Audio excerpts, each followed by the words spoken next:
What up? What up? Fantasy Football Hustler back at you. And oh yeah, fantasy news today. The co-hosts are running a little late, but don't worry. They will be here real soon. What up? Shout out to everyone who's in the chat right now. Second Take Extra. What up? What up, bro? Flappy Chappers. What up? Andrew Hernandez said, notification squad, pull up. Oh, yeah. Oh, yeah. Richard Watkins in the building. What up? What up, bruh? TD will be here real soon. JC Money Design in the building. What up, bro? Hi. And Dion said, what up, bro? Ingram time. Oh, yeah. We'll wait for everyone to hop on before we get into some big time news like that. That's for sure. And Antonio in the building. What up, bro? Dang it. You know what? It was a little hot, and so I didn't put the hat on, but kind of feel naked without it. So let's get it going. What up, guys? Second Take Extra. Got to pull up my comment when he joins. I will do. You know I love giving TD some shit. He's the homie, but we got to give him those gut punches when we can. Oh, yeah. Sir Bong's a lot in the building. What up, bro?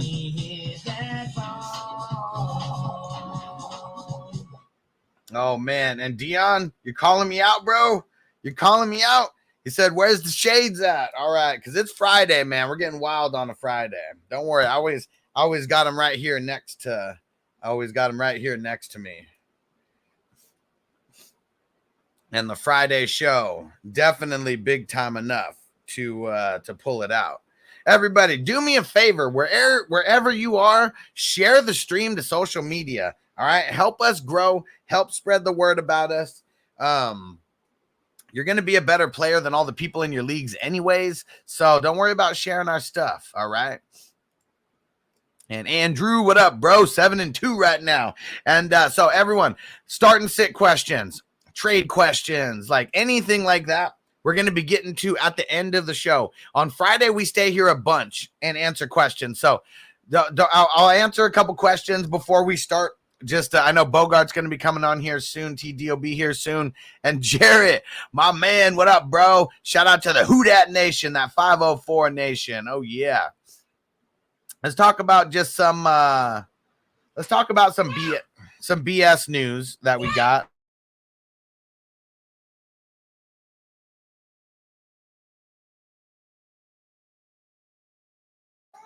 My son loves to make sure that he comes in like right when we go live. So do me a favor, guys, since we got nobody else, watch this Super Draft Pro commercial right now, and I'll be back in a couple minutes, okay? Be right back, everybody. Make sure you go get signed up with my link to get this daily fantasy life going.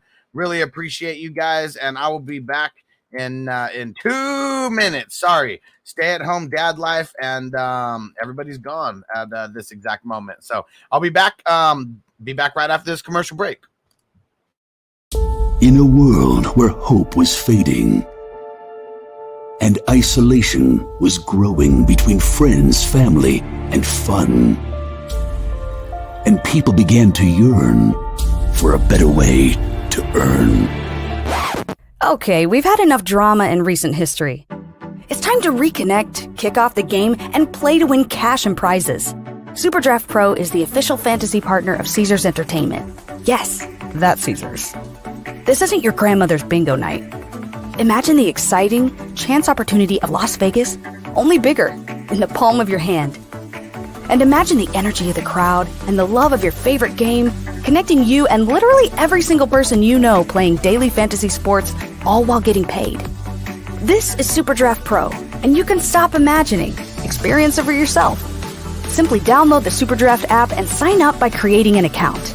Be a player, or be a coach building teams of players with a range of membership packages that suit your level of interest. And guess what? We know, and you probably know too, that this is a multi-billion-dollar industry with roughly 60 million people playing in North America alone. So, what's new or different about the SuperDraft Pro that's actually a game changer? That's an easy answer. And I literally mean easy. The SuperDraft app is super user-friendly, so playing is easy. So when you play, your chances to win can be easier than other traditional fantasy sports games.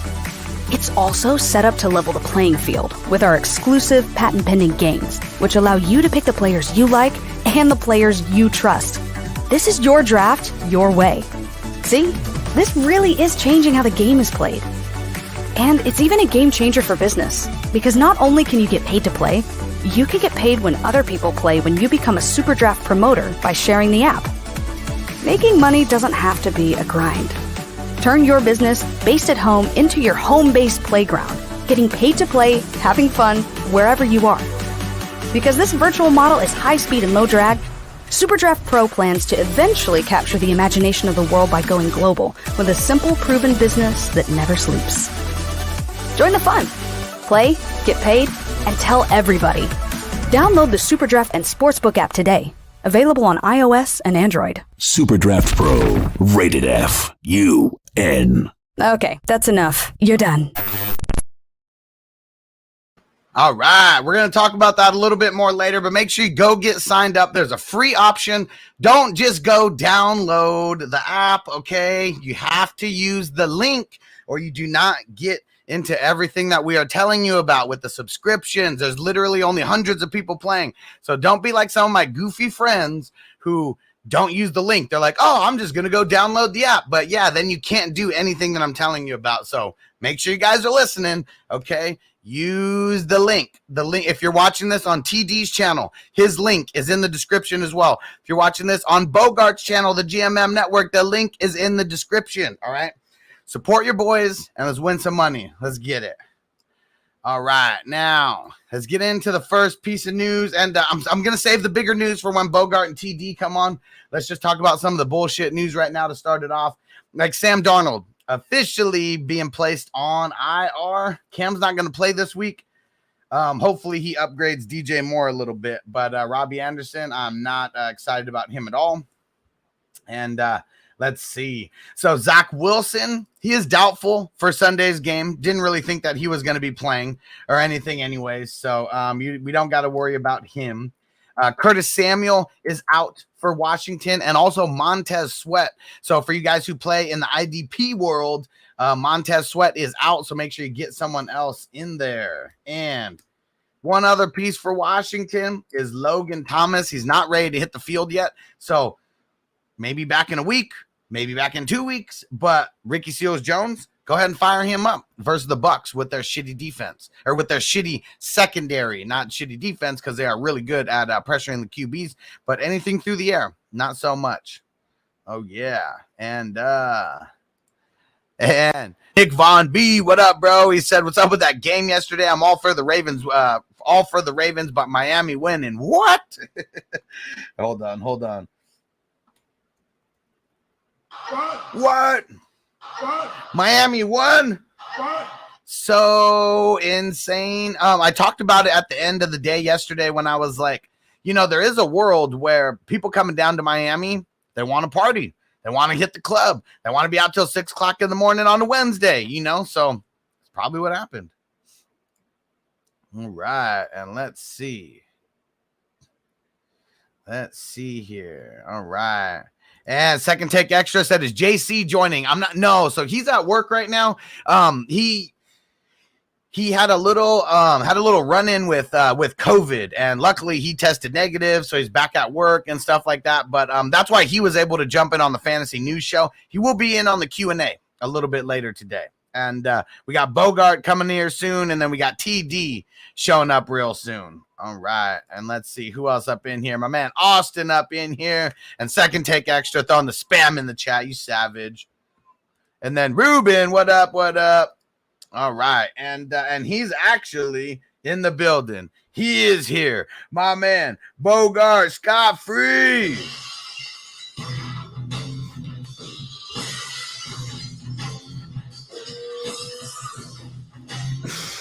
Yeah.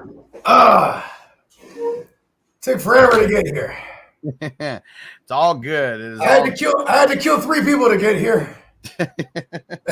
Just kidding. Just to be here on time. All right. Didn't make it. Vanessa's in the building. What up? What up, Vanessa? And Dion said Miami D got me 17 points last night against the Ravens. Yeah, that's wild because I definitely said to start him last week, but I wouldn't be the guy who'd tell you to start him this week for sure. Yeah, shout out to Steamboat, you fucking asshole. You played against me And he has, and for what it's worth, team defenses suck. But in one of my leagues, you get a lot of points for team defenses. You know what I mean? Like, you get like a point, whatever it is per tackle, like a 0.25 or whatever it is. So they put 27 on me. Yeah. And I was mad because, he's like checked out of that league. He's like 2-7. He's like, you know what? If I beat you, I'm back in. And I'm like, and it's his birthday tomorrow. I'm like, damn, he got all his birthday luck. It's a real thing. And Austin calling out Bogard, said Bogart's a savage. You already know. Yeah. My mama knows too. You know what I mean? And Second Take Extra said Stone Cold in quotes, Jim Ross. Stone Cold, Stone Cold. The rattlesnake. Yeah, that was crazy. It's like, that WrestleMania 98 when Stone Cold finally won it. You already know that was like Jim Ross's, like, because, I mean, he's the one who brought him into like WCW and like all that too, and then brings him over here to WWF. And it's like that whole log mission. And Jim Ross was like, I was right. Stone Cold, Stone Cold. They brought him in. They literally brought him in. They paid him real good just to be a worker, like a jobber, a grinder. I mean? Yeah. And then, he was, and to be honest, too, he was like a really technical wrestler. You know what I mean? They had him working with Sean. And I remember he said, Brett's, all the wrestlers would watch from the curtains, or they'd watch the monitors backstage. And he had a match with Sean, and he comes back, and Bret Hart's like, I'll work with you anytime. Because Bret Hart had a whole thing like, I want to work with people that take care of you. You know what I mean? They're not just going to potato you the first chance they get. You know what I mean? Is that why Bret didn't work with Owen? I mean, they had a lot of programs together. You can go back to WrestleMania 10. They're one of the main cards. Bret versus Owen it was the joint that had the black ropes. WrestleMania X, and that was more or less me making a joke about how he potatoed Stone Cold. Oh yeah, fuck yeah. I mean, and then after that, Stone Cold had to be like a straight up brawler because he couldn't do all the, he fucked his neck up. You know what I mean? He's like, I got this stack of dimes. When I take a look, I got to look like this now. You know what I mean? He can't just turn his head. You know what I mean? Which was probably way cooler for his character, though. Like, as much as it like messed up his in-ring, like he literally just got to be that guy outside of the ring where he's just talking shit and beating people's asses. And because he was hurt, nobody was doing shit to him. So it's got to be like, best feeling in the world. Shout out to Pulse Zero. What up, bro? Yeah, shout out to Pulse Zero. That means dead. Yeah. He's from the afterlife. Oh, yeah. Speaking to us. Oh, yeah. And don't worry, everyone mentioning the news about the Saints. We're going to be getting to that soon. We're going to wait till TD gets on here for that. He should be on here in a couple minutes. Damn. I take it there's no Kamara. Yeah. Hey, man, come on. I was teasing it, bro. I was teasing it. Is there a Kamara? Is there not? We'll find out very soon here. This much, Mike Ingram, don't bank on him. But so let's talk about some other BS news just to get it out of the way real quick. So like Devonta Smith, okay, full go at practice. So anyone who was worried about him getting the queue the last couple days, he's out there playing. I mean, viable flex option for sure this week. We've been getting all the targets, and it finally manifested again last week. I think he has 3 good games this year. It's going to keep going. It is going to keep going. Life and Sports Talk with Jake. So what's up, boys? It's Friday. Friday get high day. You already know. And the way that we're doing it on the show now, just so everybody knows, we appreciate all the comments and the start-sit questions and all that kind of stuff. Do me a favor, though. Hold those off until the end of the show, okay? Because we're going to do – I mean, we've been doing like almost an hour of Q&A on Friday. So just hold those off till the end of the show because we're not going to go backwards for those ones. But if it's questions about news or like anything like that, you just want to talk some shit or whatever, we'll pull those up. We will pull those up for sure. All right. Let's see what else we got here. Okay. So for the Bills, Tremaine Edmunds is out. So for all you IDP heads out there, Tremaine Edmunds is out. This is going to be a big blow to their defense. I know a lot of people don't really like take those kind of things into account. But he's one of their better playmakers on defense going up against the Jets. So, I mean, it's not going to mean shit this week. But who they got next week? Even going back to Devonta Smith, I think the Broncos secondary, I think they're going to be down 2 starters, or it looks like they're trending that way. You know what I mean? So you got to pay attention to these things. You know what I mean? Yeah, a lot more news is going to keep coming in. So I already got it pulled up here, just waiting No Tremaine Edmunds. Who does that help for the Jets? That's going to help the running game. Running backs for sure. Yeah. So it helps Carter. It helps Ty Johnson like 1,000,000%. And that's probably going to help White Mike like not get smashed, as much. Because Chase Edmonds, someone who definitely gets after the QB. The great white hope. Oh, yeah.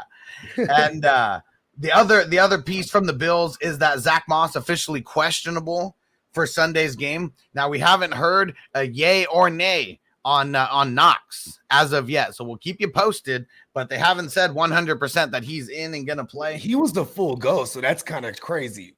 If he was the full go, then he's going to play. Yeah. No, but still, though, you could be a full go in practice and, like, they still don't throw you any balls, you know what I mean? Because, like, your hand might not be ready, you know what I mean? That's true. That's true. Like, he could run all the routes he could simulate everything, and you know what I mean? We're on, what is it, 3 weeks now? Yeah, and he was a full go at practice, yeah.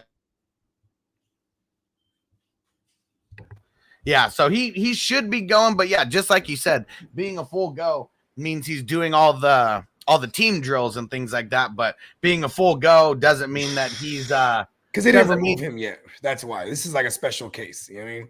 Yeah, and it's his hand that's broken. Yeah. So or was or whatever that's still healing. That's pass protection, surgically repaired hand. Yeah. So. You know what, too? I hope he doesn't play because I'm going to be hot because I have like Gesicki and Knox everywhere. And I went Gesicki because let me tell you something. Did you know Baltimore's the worst against the tight end? Did you know that? Yep, I did. Yeah, and it doesn't say that they're the worst against one tight end. Because everybody else ate. Shout out to Shaheem. Shout out to what's the other guy that Peacock was bigging up a couple weeks ago? Yeah, because it wasn't Hollis. He didn't get any, but it was Shaheen and what the hell? And then there was Smythe, Isaiah right? Ford. Isaiah Ford was getting in there. He had like a couple big catches. And then it's not like Gesicki was written out. He had I think he had 9 targets. He had a lot of drops, but for everyone who said like I forget who was saying it, that the Ravens, secondary is trash outside of Humphreys or whatever. Like, man, the Ravens secondary is fucking playing yesterday. Like they were shutting down everything. There was so many plays. All the tight ends. It's not the greatest offense. Like you know what I mean? Yeah, it's not. Definitely not. All right. And fuck Jason Sanders too, by the way. Yeah. He's the one he's the only one who did shit yesterday. Yeah, I know. I'm just saying because I didn't put him in. I curved him and put like Duvernay. I'll try to get cute. I'm gonna put Duvernay as my captain. Fuck Jason Sanders. Yeah. And I'm like, they're gonna be in a negative game script. I'm like, they ain't kicking no field goals. And then you know what's funny? I'm like the ultimate reverse jinx. That shit was awesome. For those games, though, the primetime games. All right. And then don't worry, guys. We're going to get to the big news here real quick. We're just waiting for TD to come on. So we're just kind of going through a little bit of the bullshit, right now, getting all the bullshit out of the way. So some other bullshit for the Titans is Ryan Tannehill not practicing with an illness, though. So not with any like major injury or anything. And Julio Jones officially questionable for Sunday's game. I'm not playing him at all. Like, I just don't want to. Like, he's like a roller coaster, and I think right now he's just like on that path, down at least for a couple weeks. Yeah. Julio sucks. I'm okay with watching other people enjoy Julio when he finally does something for them because they were waiting. Yeah. Damn it. And yeah, Gesicki, 0 points. That fucked every one of my lineups. I had him in like 4 out of the 5 lineups that I had in DFS and fucked everywhere that I have Gesicki. I don't even have another tight end. I got rid of him. It wasn't the wrong. Here's where I go to sleep. This is how I go to sleep at night. It wasn't the wrong play.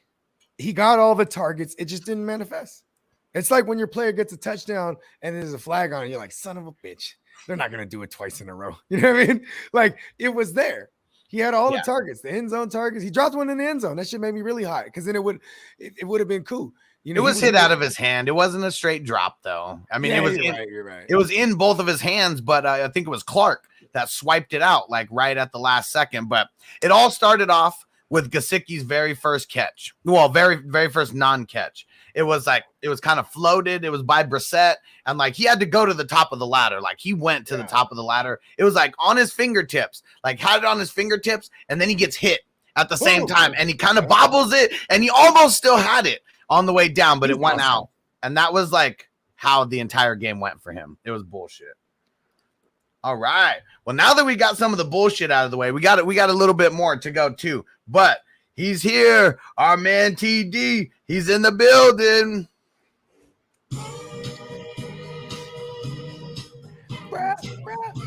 Okay, that's my music right there. Okay. Yeah. Sound like you play Keith Sweat. We're gonna get flagged. Yeah. That's the dude. That's the dude love entrance music. He's that cool cat that gets all the ladies on his arms. What up, TD? What's going on, bro? Doing good. How you doing, brother? Good. Pretty good. Bogard, I thought you was gonna send me the link for the What If series. See, hey, listen, I ain't gonna lie to you. I was on mushrooms like shit on Wednesday. Okay. I started pretty early, so I definitely forgot. Okay, that's You know what I fine. mean? That's fine. And then we had Gandalf on there, and I was like, Okay. yeah, Ty, this is awesome. I listen, TD, I owe you one. I gotta bring you back. I swear I forgot something. It's just, it's just a little late for me on the East Coast. So that's why, it's just a little late. It'd be like 10, 11 o'clock by the time the show get going. Yeah. And yeah, Matt, what up, bro? Throwing out the super chat and said TD GOAT. Oh yeah, he's in the building. Appreciate it, bro. And who said it earlier? Where was it? It was here we go. Richard, wipe your feet off at the door and click that like button. You already know. Sir. You already know. All right, hold on a second. And second take extra game. Hey, I be making motherfuckers take their shoes off all the way, bro. When you come to my house, you gotta take your shoes off all the way. You know what I mean? Okay, wait, hold on. Was it this one? Waddle had a safe PPR flex floor, and I was going against Tucker, so it was fine. Let me see. What was it? I don't think that was it. Which one was it? Second take extra.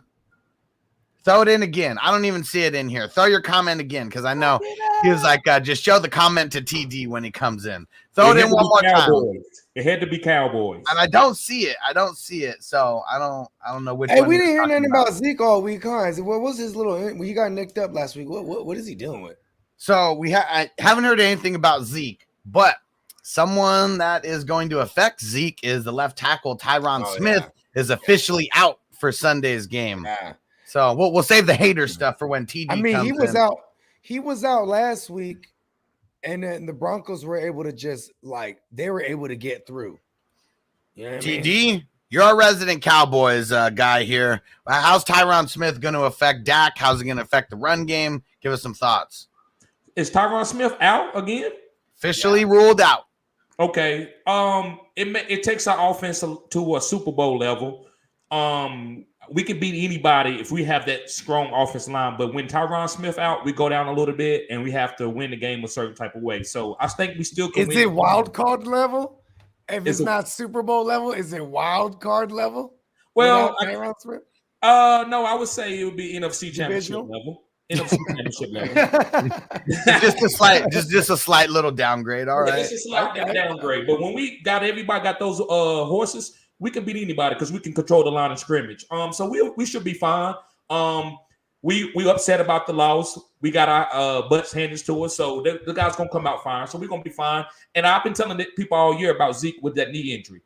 He was a sell high guy. Right now, he might not be able to get like Najee for him, but I told people 4 or 5 weeks to sell him high and get Najee. I don't think the Najee owner is coming off of him for Zeke. When you look at Zeke's stat 4 weeks ago, 4 weeks ago, remember Najee had some bad games. Oh, okay, 4 weeks ago. I thought you meant 4 weeks ago. maybe 4 weeks ago. Yeah. And second take extra said check out his profile pic there. He did it just for you, TD. He been murdering me, man, about my Cowboys. One loss, and I start getting murdered. And he had to say, told you, TD, that O-line is never healthy. And he said, stop. You ain't beating the Rams after their moves. Okay. I'm going to hold you for that, bro. And shout out to everyone leaving comments. TD's a superstar. So Sir Bongslot had to shout him out. And he said, TD with the DBZ shirt. I love Dragon Ball Z. Are y'all Dragon Ball Z fans? You know what? I fucked with Dragon Ball Z when I was like in junior high because like all the homies fucked with it. And I was like, let me see what they talk about. I fucked with like Trunks and Vegeta. Those are my guys. Yeah, I mean? yeah. Vegeta is probably my favorite. He's arrogant Prince. But yeah, we gotta when we do a show, like you said, Hustle, we gotta do a show where we can talk about this type of stuff a little bit more. Because the anime I used to fuck with was like I used to fuck with like Ninja Gaiden, you know what I mean? Or Ninja Gaiden, you know what I mean? And like shit like some throwback shit, you know what I mean? Like I never really got into the like my daughters they're hella into the anime shit. Hey, y'all see Mr. Invincible? Nah. This the latest one. Go look at it on Hulu. I'm telling you guys. Okay. It's gas. If it ain't gas, I give you $5. If you say it ain't gas, I give you $5. It ain't gas. I want my 5. I got you. I'm just kidding. I'm kidding. I'm kidding. Gas is subjective. And I probably wouldn't be the best judge of that. I never really got into anime. Like I never did. Yeah. What was your what cartoon did you watch? I was more into like Marvel shit and DC shit. Like I was in comic books tough as a wee tyke. Because all my older cousins fucked with it. And then like when I got into junior high and then it was like clothes, bruh. Start getting into clothes, you know what I mean? Yeah. So like, you feel me? Like that's when you start Polo, DKN, all this shit. Like, listen, I'm getting dipped now. You know what I mean? Like, fuck these comics. Yeah, and I think it was because the school that I went to, it was just a bunch of nerds who were in it, and like I guess if there was a couple cool kids that might have been in, and I probably would have did it, but it was just one. It was one of those things. It was only the real nerdy dudes who I didn't like hanging out with, and like they're always talking some stupid shit. And so it's probably just the school that I went to and surrounded by the wrong guys who were into it. Really, we had this comic store in the neighborhood. It was like right next to a grocery store, and they had little arcade machines in there. So we was in there every day as kids. You know what I mean? Just gaming every day. You know I think that's what it was too. I was more into video games than like watching TV, like at all. Like back then, like it was all about the games and whooping people's asses on them. I was into horror movies as a kid. Like we used to go and rent movies. Remember renting movies? Yes, that shit was fun. Hella horror movies. Rent video games for the weekend. Yeah. And then goddamn, what is that shit called? I used to fuck with X-Files hella tough. As a kid, I was like, it's probably why I'm all spaced out nowadays. That's JC Money's shit. Like, man, he's always like, he's got that shit on the background. Like, what the fuck? You watching X-Files right now? He's like, yeah, I got it on the background. Yeah, he started revisiting it, bro. Like, and I remember they laughed me out the building on the What If series a couple weeks ago on the Halloween because I was like, was that the guy that played MacGyver? And I was like, oh no, he was in X-Files, the guy, the T-1000 guy, because he replaced Mulder in the later seasons. Okay. Yeah. And see, and I never got into the X-Files when I was young like that. This shit's crazy. The truth is out there. But yeah, but he was in The Faculty, which is a dope ass movie, and I didn't even realize it was directed by Robert Rodriguez, so that's why it was so fucking dope. Oh shit, word! I didn't know that. I should probably give it a chance. I always hated on it because I hated Usher. Yeah. Still to this day. No, Usher's like Usher sucks in that movie. He's not like even a main character, so it's weird that they made him look like the poster boy for that movie when he was in like 5 scenes, maybe. Yeah, and I remember I got. But that was back when they always killed the colored person fast time. And I used my homeboys. We always say like, "Man, you tweaking," and I got that from that movie. You remember when they was like. They would sniff that pen and they was like, and started tweaking and stuff. Yeah. I used to use that word. Like, man, you tweaking, bro. Like when a motherfucker's tripping, he's tweaking. Yeah. Yeah. Fucking Josh Hartnett. He's like the main. Well, he's the outcast in there. He failed.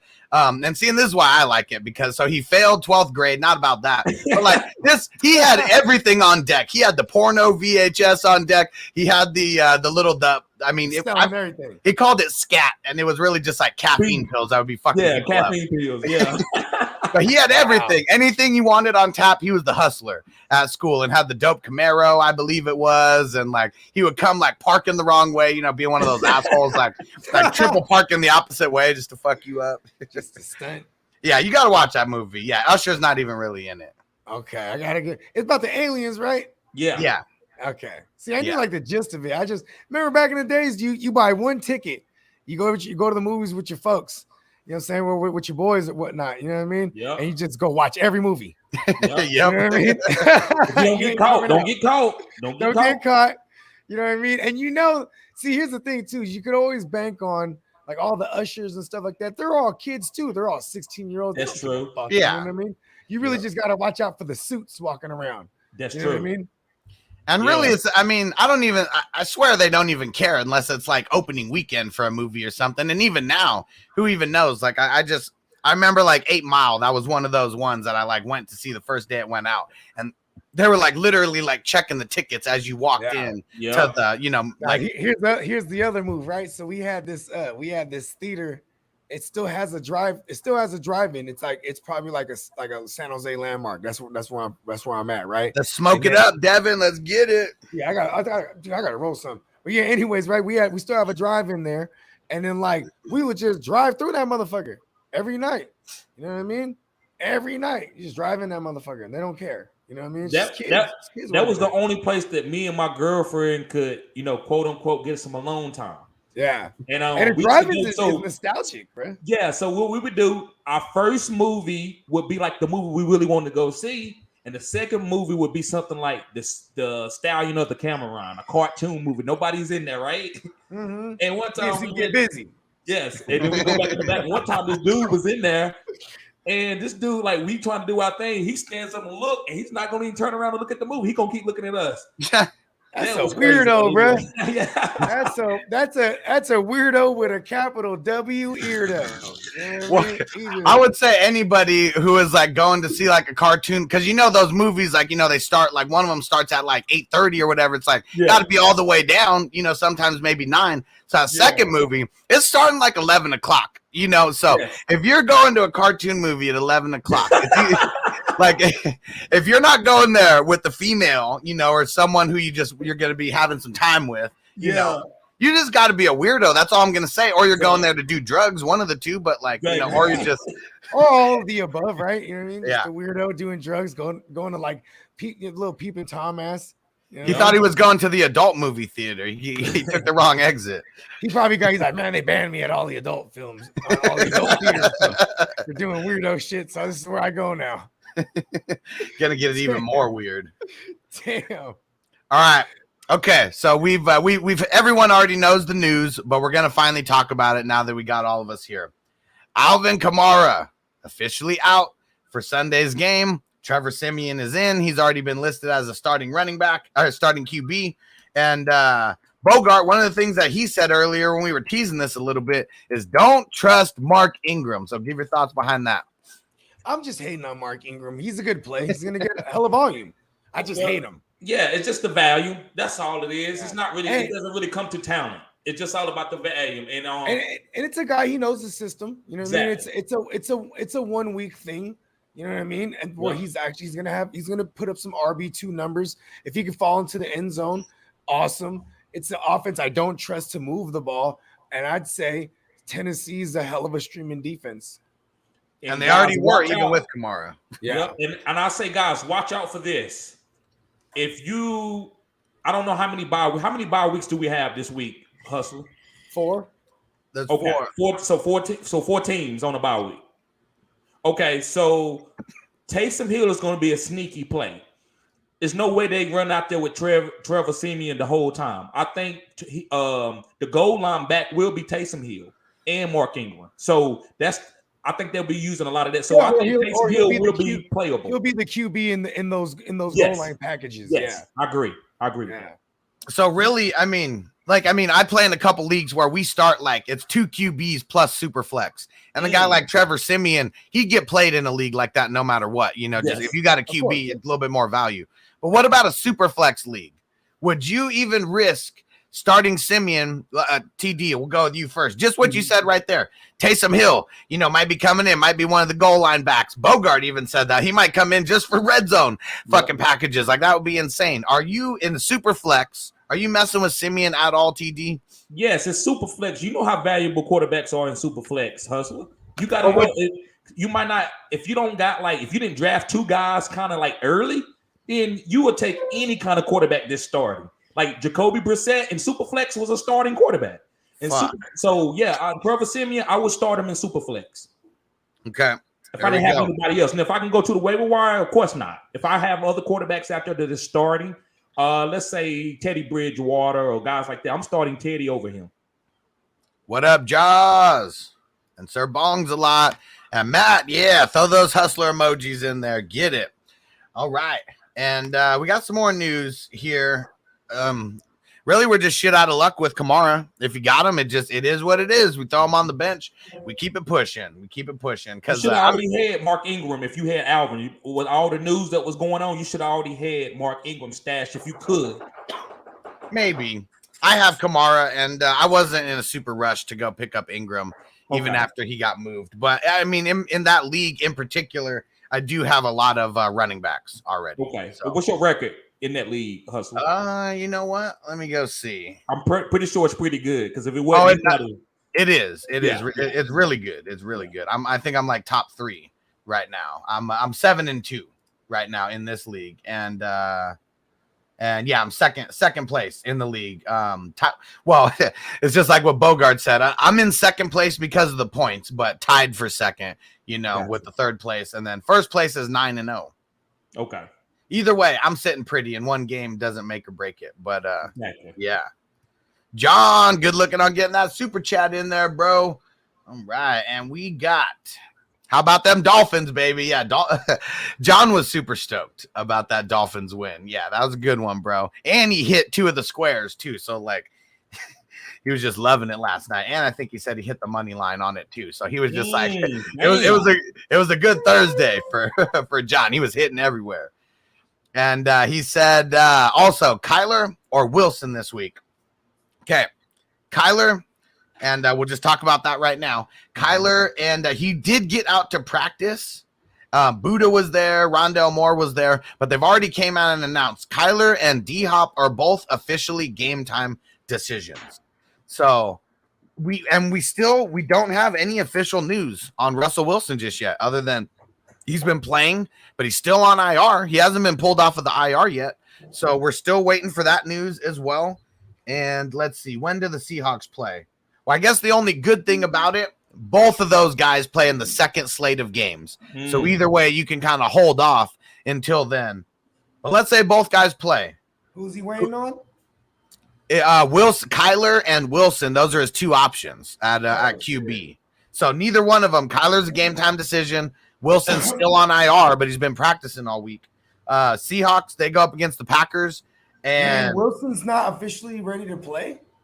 He hasn't been pulled off the IR yet. He's been practicing. It might be like a CMC David Montgomery thing. That's true. I mean, he barely just had that pin removed out of his finger, Like, don't you remember he said, we removed the pin and it's time to win? Well, yeah, but we also said that he's a corny. We also said he's a corny motherfucker, Also, you got Sierra, guys. We got to give him a break. He got Sierra. The power of belief is going to heal his hand. Or Sierra.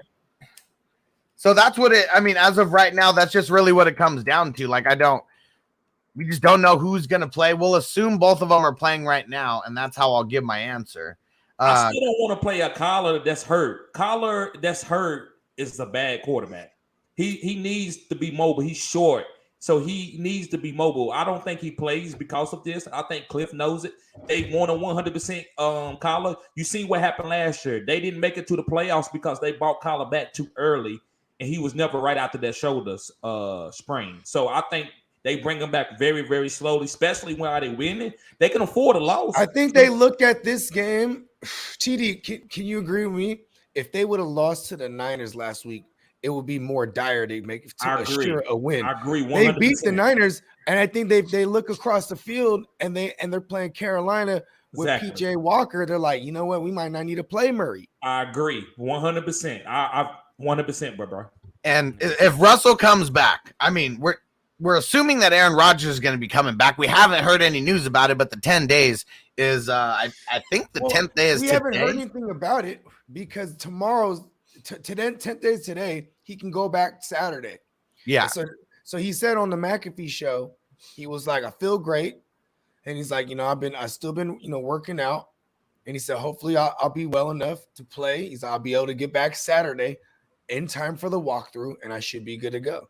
That's what he said. So this is one of the rare occasions where we can actually get it from the horse's mouth. Mm-hmm. Yeah. But we just don't, but because that's what I was paying attention to, was like, is he gonna say he's all right? And he seemed all right.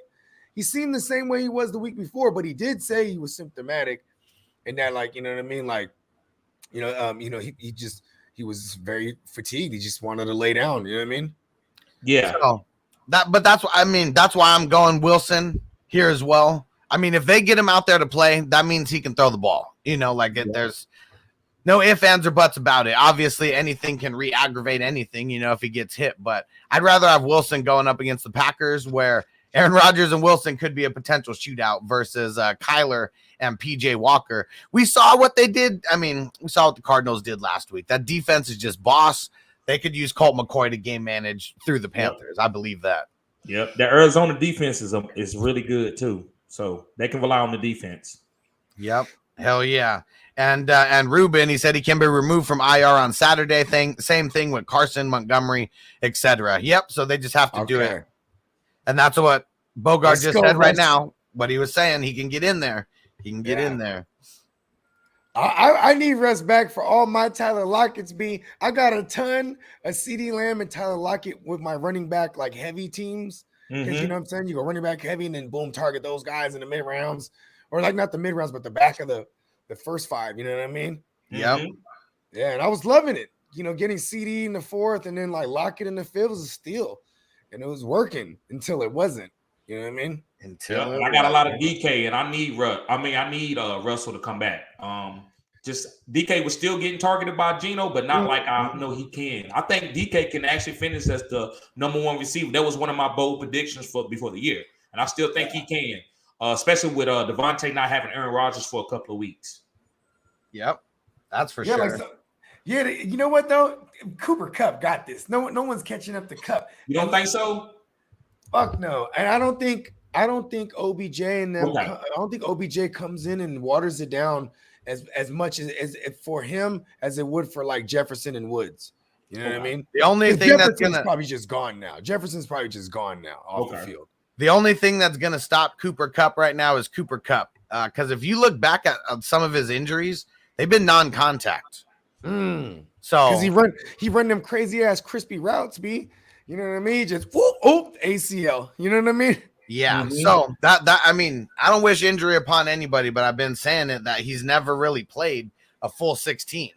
But you know what too? He had like a shoulder injury for a while at one point, but it was really the ACL in 18, and then 20. He was plagued by it 2019. He played very well too. 5 weeks to start the year, phenomenal. He falls off, and then he finishes the 5 weeks of that year with touchdowns each game. You know what I mean? Because I think he even played in some of those games, like played through the injury, but like he didn't even start, type thing. Like was out there in like super, super limited work. So, all right, let's and second take extra. So what's the status on Godwin and J-Rob? Okay, so we don't know. Both were limited in practice. We haven't heard them one way or the other on if they're going to play. They're just officially questionable for Sunday's game. So hopefully we get some more clarity tomorrow. I'm doing 2 Q&A live streams tomorrow. One is going to be like really early in the morning, and then one is going to be kind of late night at night because my son's birthday party is tomorrow. So so we're not going to be streaming at the normal time because we got a big get together going down tomorrow. Awesome, man. Happy birthday to Young Noble. Yeah, the outlaw. It's the 17th, so it's Wednesday. It's his real birthday. Yeah. It was just my daughter's birthday on Tuesday. It's kind of crazy because of Scorpios, man. I really rock with Scorpios. Shout out to Steamboat. It's his birthday tomorrow. Shout out to my crazy cousin Ryan. So also his birthday tomorrow. It's funny because they both be acting hella the same too. Yeah, it's weird how like supposedly, with all the astrology stuff and all that, you supposedly hang out with like 3 different signs. Like 3 different signs are the ones who are in your life, like most. And it's kind of crazy how like it's always been Scorpios for me has been one of them, and then my son ends up turning out to be a Scorpio. Yeah, any Sagittarius around you? So Sagittarius is what's the days? That's the end of November until December, the end of 22nd.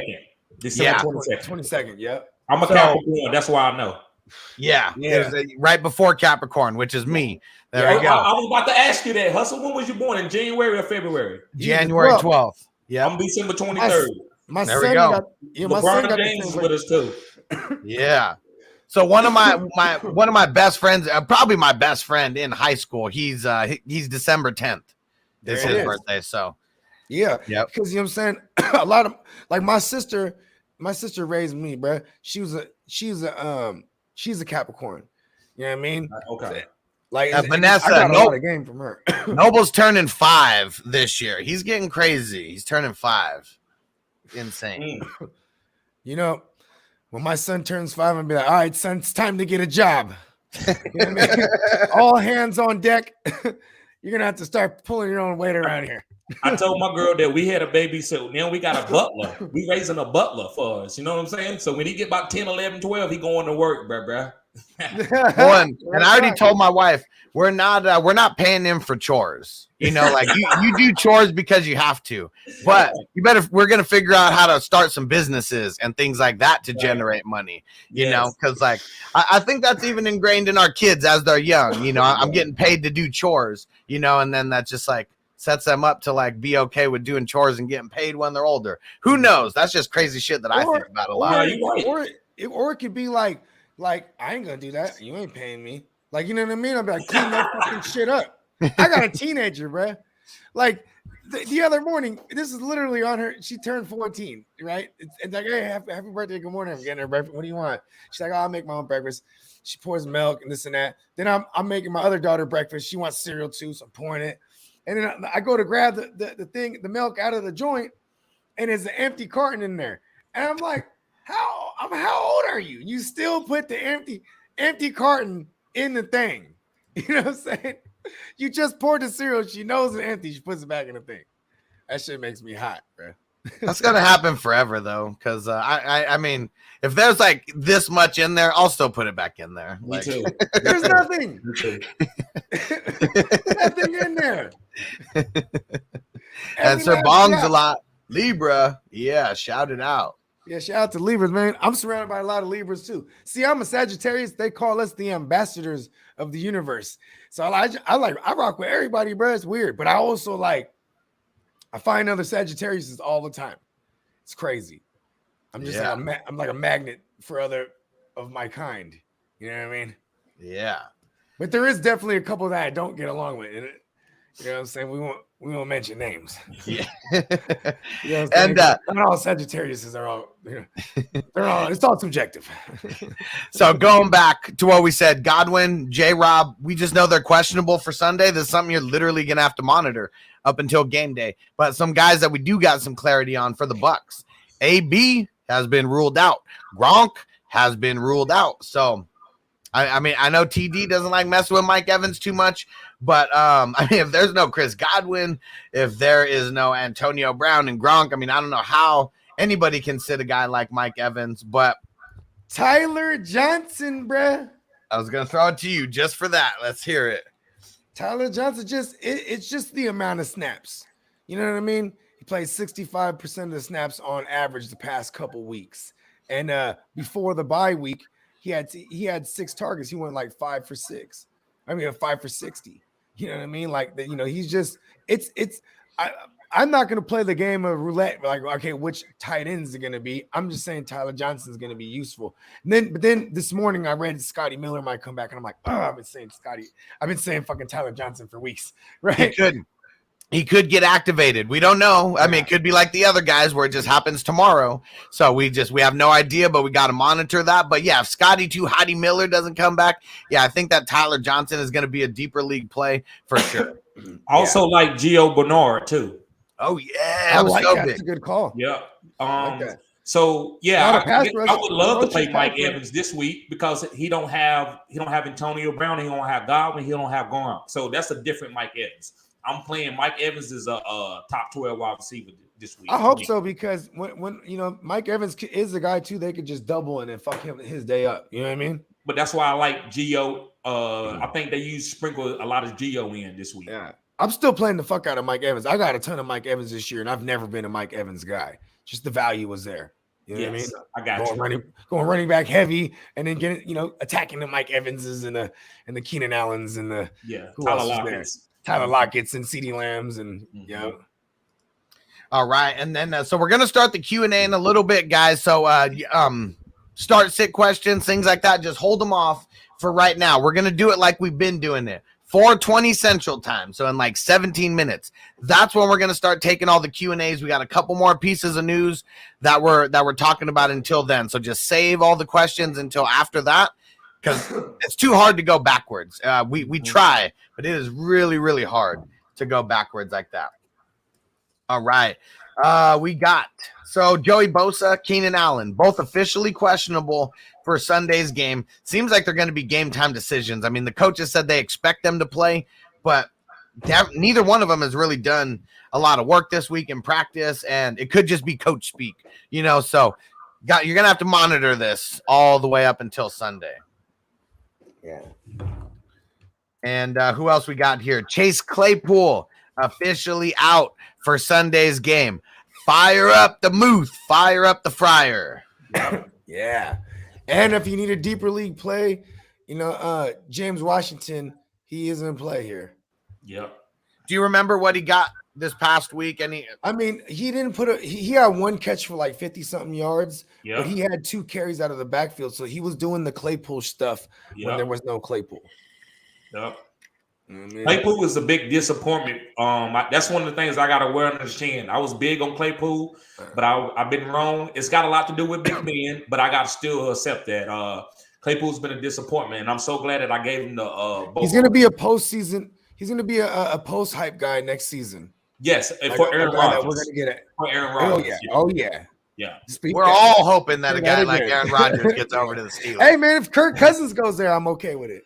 Come on, Kurt. I don't want Kurt over there. I know. I'm just saying. Kurt is straight, but I want Aaron. I want them hyper targets to Deontay and with that defense and Harris, and they're gonna go. They're gonna win it all. Super Bowl. They're gonna win it all. Yes, I agree. Najee Harris. When the last time Aaron Rodgers ever had a running back like Najee Harris? And speaking of Harris, Damien Harris. Go ahead. You out? To hear this. Yeah, I'm going to dip out, but I want to hear this Harris news real quick. Okay, so Damien Harris and Ramondre Stevenson, they did not practice all week. Both are officially questionable. Brandon Bolden and J.J. Taylor, I'm just saying, you guys better go I like Brandon Bolden over J.J. Stevenson did get practice in today, I think, like a limited. I might have saw that. I might be wrong, too. This is an opportunity to buy low on Ramondre right now, where people are like, oh, he's out, so nobody's got a lot of value on him. Be able to pick him up. He's going into the playoffs. He did not practice today. No. Okay. Officially the DMP. Okay. Yeah, I think the Patriots use Ramondre Stevenson as he gets healthy. Late on the season, around the fantasy football playoffs, I think you will have a bell cow. I think you should go buy low on Ramondre right now. Oh yeah, and buying low could even be like getting him off of the waiver wire. Like I see him on the waiver wire in multiple leagues, and I'm in. Yep. So just go check it out, fellas. What I'm gonna tap in with y'all. You know what I mean? I might pop in on the Q&A later as well. You know what I mean? Shout out to everybody in the chat, and you know what I'm saying.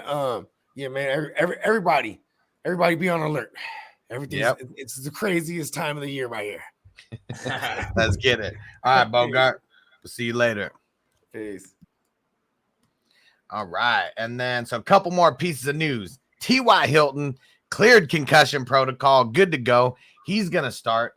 You got to love this. If he's available on waivers, you better go get him right now, because I know they got the Texans coming up soon. And if you don't plan for any other game besides the Texans and he's healthy for that, those are I think the only game that he even played good in this year was versus the Texans. That's the only game he's played this year was the Texans. There you go. He's got those games circled on the calendar. Yep. T.Y. and I said T.Y. had a chance to be a top 24, and I'm probably off with that, but he could be a league-winning player. If he gets hot and for 3 weeks, he could be helping stretch this field. And then with that run game, it's probably easy to stretch the field right now, because you've got to stop Jonathan Taylor right now. So I like T.Y. going forward. I think he's a nice stash. He was on my waiver wire pickup this week because he's still under 50% rostered. So, yeah, go get him right now if he's available. Figure out how to get him in your lineup. I mean, not even in your starting lineup, just at least get him on your bench. But going up against the Jaguars, I mean, you love that. And Tim, what up? Tim on Facebook said, is Zach Moss playing? So he's officially questionable as of right now. He has not cleared concussion protocol as of yet. So it's not looking good. It's not looking good. All right. And Austin, what up? He said, what up, Fantasy Good? Good, bro. And Sir Bongzala said T.Y. has only played 2 games and has gotten knocked out in both of them. I know, man. It is not. He's small. He's like Devonta Smith before Devonta Smith, and like maybe he's a little bit bigger now, putting on a couple pounds after, but he's just one of those deep threats, a burner. He gets smacked sometimes. Yep. And Austin, don't worry, Austin. We're going to get to the start and sit questions here real soon. Everybody hold those off at 4:20 Central Time. So that's going to be in 12 minutes here. That's when we want people to start putting in your start sit questions, like all that kind of stuff. And it's really hard to go backwards. And Rhino, what up, bro? Is Robinson playing for Jacksonville? Officially questionable, limited in practice. So we don't know as of yet. He's trending in the right direction, especially from last week. Yep, have a plan. Always have a plan B. If they don't practice, if you don't know, you don't have a plan B, and don't depend on that play, because if you do, it can get you in a pickle. So have a backup plan, and if he plays, then that's golden. Yep. Let's see, and some other news that we got for the Colts: Xavier Rhodes out for the 3rd straight day at practice. Not looking good for him playing. So Jaguars, Agnew, guys like that might be in play here in your deeper leagues. I love Agnew. That's a good sleeper. I think his targets pick up as this team gets better and Trevor Lawrence gets better. I like Agnew going forward. He just don't fit. Marvin Jones is not the right fit for the team right now because they're not throwing the ball downfield like that. Right. And he's getting the number one, coverage every single game too. So that's another thing that's really not helping him out. And Rock Yassin, that's the number one cornerback on the Colts. And if you guys don't know who he is, he's pretty fucking good. And he's like, I'm not going to say he's a shutdown corner, but he's someone when you go up against him, you better lower your expectations a little bit. So I think Marvin Jones is going to get taken out of this game pretty good. And a guy like Agnew, he's on the rise. Mm-hmm. And while we're on the Colts, Rhino said any interest in Hyde or Hines as backup stashes. I mean, I'd like Hines as a backup stash over Hyde because you already see what Hines has done even when Taylor is playing. Yes, and then you want to go with the most efficient offense, and the coach is very efficient. So I like Hyde. If James Robinson is out, but Hines is just on a better offense. So they can get up on a team 14 points, and then Hines is going to play the whole 4th quarter. So that's enough for garbage time, PPR points, and to help you win your week. Yep. And for the Chiefs, so Andy Reid, he said that CEH has been looking good in practice this past week, but he did not commit one way or the other to if he was going to be available for Sunday. So if he gets taken off the IR tomorrow, that means he's playing. If he doesn't, we got to wait another week. But we haven't heard too much about this other than that he's been getting a little bit of work at practice. So I wouldn't have super high expectations for CEH playing this week. Yeah. And Vanessa said, will Beckham be playing this week? We're not. I don't think he is. I don't think that he's going to because of the COVID protocols. I don't know if he's going to be able to clear those protocols in time because there's a certain amount of days, even if you're vaccinated, that you have to wait before you actually go into the facilities and all that kind of stuff. So as of now, I'm going to say no. Yeah, just have a backup plan. Yep, and hopefully he wasn't a starting plan for you this week. Yeah, exactly. And the last piece of news, I wanted to save I wanted to save a bad one for last that we can speculate on a little bit here. Nick Chubb officially not playing on Sunday, so officially ruled out. He didn't practice up until you know, I mean, he just wasn't practicing at all. We already knew that it could go this way. And Axel Cushin said it right there. Dearness Johnson season for this week for sure. It's weird how they didn't rule out Demetric Felton. So I don't know if maybe he's had one negative test already or something, and maybe he plays. But I mean, they were working out Kerryon Johnson, you know, like that's how bad it is. So yeah, Dearness Johnson, at least for this week, for sure, fire him up. I think he could finish as a potential top 5 guy going up against the Patriots. He's going to get a grip of volume. The only reason why I got to keep on Dearness is because I didn't drop him. And I'm a guy, I'm slow to drop. It hurts me sometimes. I get attached. I get soul ties to players. But if I know they're a good player, I'm going to trust the process. And Dearness, he played too good. I'm like, well, if anything happened with Nick Chubb or Kareem Hunt, he's going to get this work again. And I know it's going to take a while to get that regular priority. So Dearness Johnson is probably one of the biggest picks up this week since Nick Chubb is out. Yep. All right. And so a couple other pieces of news that came in. So Julio Jones, he went from being limited at practice earlier in the week to not practicing today with the hamstring injury. So he's not going to play. Just for everybody out there, just this happens like this where you're practicing earlier in the week and then you miss Friday's practice, you know, because of a re-aggravation, something like that. Yeah, that's not good. He's not going to play this week, so get a backup plan now. Julio Jones, yeah. I'm so upset because I thought Tannehill was going to have a good season. I thought Julio was going to be able to manage his hamstring, and now, bro, it don't look good. So maybe you might have to move on from Julio. I'm not telling you to drop him if you don't have to, but you probably gonna have to move on from Julio because if he got this hamstring injury this late in the season, when is he going to be healthy? Yeah. Yeah, who the hell knows? And he literally, like, it went from him playing to being a decoy versus the Bills, and then to like not practicing and not playing the week after that. And then now he actually got back to practice, and now he got hurt and re-aggravated again. It's Julio's best years are behind him. They always have been. That's why you're able to get him so late compared to I won a championship in 2012 because of Julio Jones, and he was the first pick for me in the 3rd round, you know, and he was like, I want to say like top 3 in receiving yards that year or something. But like, he's old. He's no spring chicken anymore. He's a little long in the tooth, and he keeps getting hurt every single year. His body is just not holding up. I think he actually has talent left. If he could just be able to play and give what he got left, he can't do it because the hamstring won't even let him go out there on the field. So that's just bad.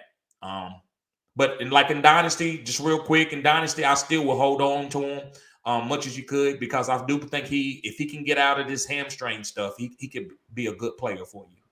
Yep, that's for sure. And then for the Seahawks, Alex Collins is good to go.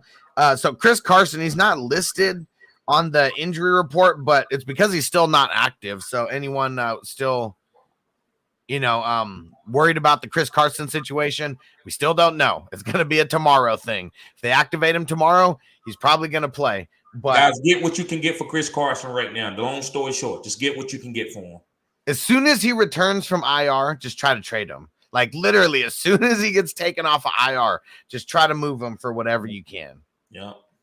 Because, no idea of what's going to happen with this. All right. So, remember, guys, 4 minutes from now, go ahead and start putting all your start and sit questions in there and things like that. Before we get into that, though, we got to talk about Super Draft Pro. Been telling you guys about this. It is the shit, okay? We're all in on it. I'm in on it. TD's in on it. Bogart's in on it. JC Money Design's in on it. IDP Iggy, literally our whole squad is in on this. And it's because of, one, how easy it is. There's no big difference from the other DFS sites, going to this one as far as does the app suck? No, it was actually designed by the DraftKings developers. Same with FanDuel, the same team that designed those apps. They designed this one. The competition level, though. TD, I know you've been on it since a while in the cash games, but now that you're on it in the subscriptions, did you see how many people were in these contests? Hundreds of people, not thousands. It was only 300 people. 300 people was in one of my. I'm used to 300,000 people being in there.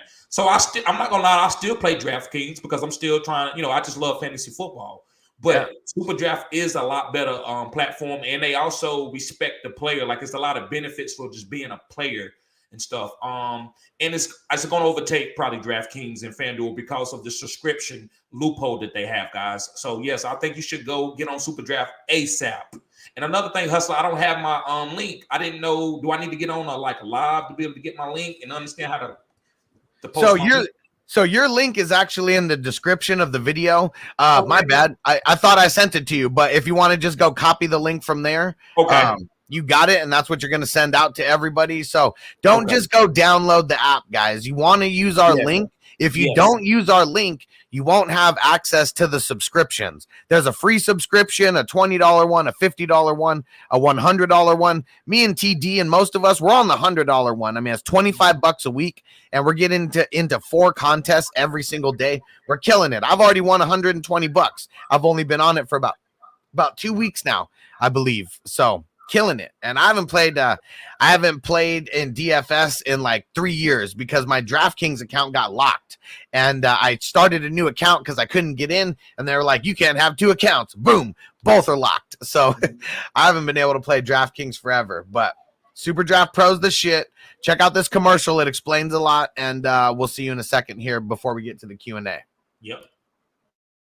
In a world where hope was fading and isolation was growing between friends, family, and fun, and people began to yearn for a better way to earn. Okay, we've had enough drama in recent history. It's time to reconnect, kick off the game, and play to win cash and prizes. SuperDraft Pro is the official fantasy partner of Caesars Entertainment. Yes, that's Caesars. This isn't your grandmother's bingo night.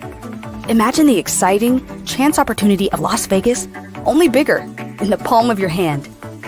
And imagine the energy of the crowd and the love of your favorite game, connecting you and literally every single person you know playing daily fantasy sports, all while getting paid. This is SuperDraft Pro, and you can stop imagining. Experience it for yourself. Simply download the SuperDraft app and sign up by creating an account. Be a player, or be a coach building teams of players with a range of membership packages that suit your level of interest. And guess what? We know, and you probably know too, that this is a multi-billion-dollar industry with roughly 60 million people playing in North America alone. So, what's new or different about the SuperDraft Pro that's actually a game changer? That's an easy answer. And I literally mean easy. The SuperDraft app is super user-friendly, so playing is easy. So when you play, your chances to win can be easier than other traditional fantasy sports games. It's also set up to level the playing field with our exclusive patent-pending games, which allow you to pick the players you like and the players you trust. This is your draft, your way. See? This really is changing how the game is played. And it's even a game changer for business, because not only can you get paid to play, you can get paid when other people play when you become a SuperDraft promoter by sharing the app. Making money doesn't have to be a grind. Turn your business based at home into your home-based playground, getting paid to play, having fun, wherever you are. Because this virtual model is high speed and low drag, SuperDraft Pro plans to eventually capture the imagination of the world by going global with a simple, proven business that never sleeps. Join the fun. Play, get paid, and tell everybody. Download the SuperDraft and Sportsbook app today. Available on iOS and Android. SuperDraft Pro, rated F, UN. Okay, that's enough. You're done.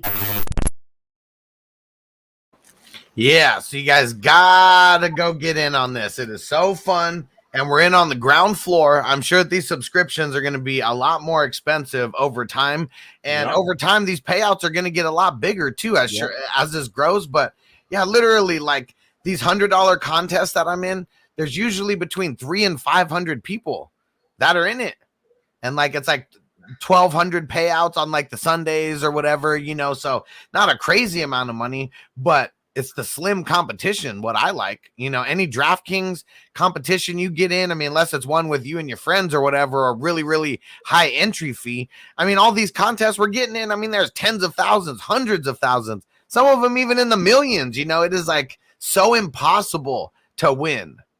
I've placed in double-digit contests already. And you competing against sharks. People just putting in 1,000 lineups, so they paying $20,000 to get in the $1 million lineup. It's hard, so you're gonna have to you just have to basically go and draw you a lottery ticket and try to hit, or just be perfect that day. So yeah, I like it more with 300-400 people, and even as it grow, I don't still think it's going to be like a DraftKings because it's going to be more subscriptions. They probably might split it up, whatever, but I think it's always going to keep a low amount of entries. It's not going to be 1 million people in the lineup on Super Draft. Right. And I mean, hopefully there is. I mean, if there's a million people in these lineups, I know that our teams are going to be so big that we'll be just cruising somewhere around the world at that point. Not even I got you. But yeah, that's one thing that's cool. A lot of people, they're not going to want to get in on the subscriptions because it's taboo. It's something different. Like some people, they'd rather just play $5 a lineup, and then play in like 50 lineups. In the season. That's a lot more than $100 and a lot less contests than we're talking about here. So for the $100, you get into minimum 120 contests with that. Not all of them are going to be extra high paying out contests, but it's every single day. And there's no sharks, like TD said. You can only have one lineup per account in these subscription contests. Yeah, and that's the key. Yeah, that's even better than what I said. Yes, you only can put one lineup. You can't put 100 lineups in. So that's good. Yep. And Steven, good looking on the super chat, bro. And got you that extra entry into the Darius Leonard signed jersey giveaway. Good looking. And he said, how do we feel about James Washington with no Claypool, half PPR? And also, should I pick up Bolden? Yes to Bolden, for sure. And James Washington is a long shot play. Yeah, he's definitely, he's got zero floor. Like he's someone who could get less than 5 points on you, and he's someone who could get more than 20 points, if he just happens to boom on a couple big plays. But he's going to be the number 2. He's going to be, I'm still saying he's number 4th in the pecking order, but the one thing that is good is at least he can get some work out of the backfield as well. But we got Najee. Go ahead. As I say, we got Najee 1, and maybe him and Deontay Johnson are like 1A, 1B. Yep. And then you got Freiermuth, who's going to be up there in the targets as well. So James Washington's like still 4th in the pecking order there in my eyes. Yep. And I just, if Big Ben was Big Ben of 3 years ago, then I say, hell yeah, play James Washington. But Big Ben can't really get the ball downfield. James Washington is a deep play. He's not like a short target guy. So the short area guys are Najee and Deontay. And Freiermuth. Yep. Let's get it. And Frank over on Patreon, what up, bro? He said Gibson, Mitchell, Thielen, start 2. You didn't pull it up? So it's on Patreon. Oh, it's on Patreon. But I'll put it in the chat here so I can put it up here. There we go. Boom, there we go. So from my man Frank, it's Gibson, Mitchell, Thielen, start 2. I think I want to go the last 2. Yep. For right now. My answer could change. You already know how that goes, Frank. My answer could be different on Sunday morning if we get some more news about Mitchell and his ribs. Yeah, I'm gonna say Mitchell and Thielen. I love Gibson. Actually, all those guys are starts on my OnlyFans, but in a vacuum between those 3, I have to fade Gibson. Mitchell is getting all the work. Nobody else is really getting his work as long as he's healthy. And Thielen is just a touchdown machine. I actually like Thielen over Justin Jefferson. Yeah, Justin Jefferson is a better dynasty play. He's younger, but Thielen is the go-to guy in the green zone. Yep. And we already know Kirk Cousins and Thielen, they got that crazy connections, almost like they don't need to be looking at each other. Cousins already knows where Thielen's route is going to end up being. They hang out. They go to each other parties and stuff. So long story short, yeah. And LeBron's brain, what up, bro? And don't forget, so everyone who put in questions before, throw them in now because we're not really going backwards from now. So we're always going to do it where it's like at the end of the show, everyone puts in their questions because it's impossible going backwards. It's really hard. So LeBron's brain, start 1 in the flex. Hawkinson, Judy, or Ingram. I'm leaning on Judy as of right now. I would play Ingram. That's just me on my team. I want to get that running back because I would have other players that I would think if he dubbed me would support him. But Judy in a vacuum, that's easy. He's gonna get a lot of PPR targets if it is PPR. But yeah, I would say Judy. Yeah, and I'm going to be really high on Judy this week, and a lot of it is because when he plays out of the slot, I mean, you can literally just go look at the Chargers game last week. Mike Williams got shut down because Darius Slay was going up against him a bunch because he plays on the outside. And Keenan Allen, it was one of the games where he ate like crazy because he was going out of the slot for most of the game. So I think that Cortland Sutton's going to get shut the fuck down by Darius Slay this week, and I think that's going to be a big Judy volume game. Yeah, we just got to watch out for Tim Patrick to come and snipe out fantasy points because he's not going nowhere.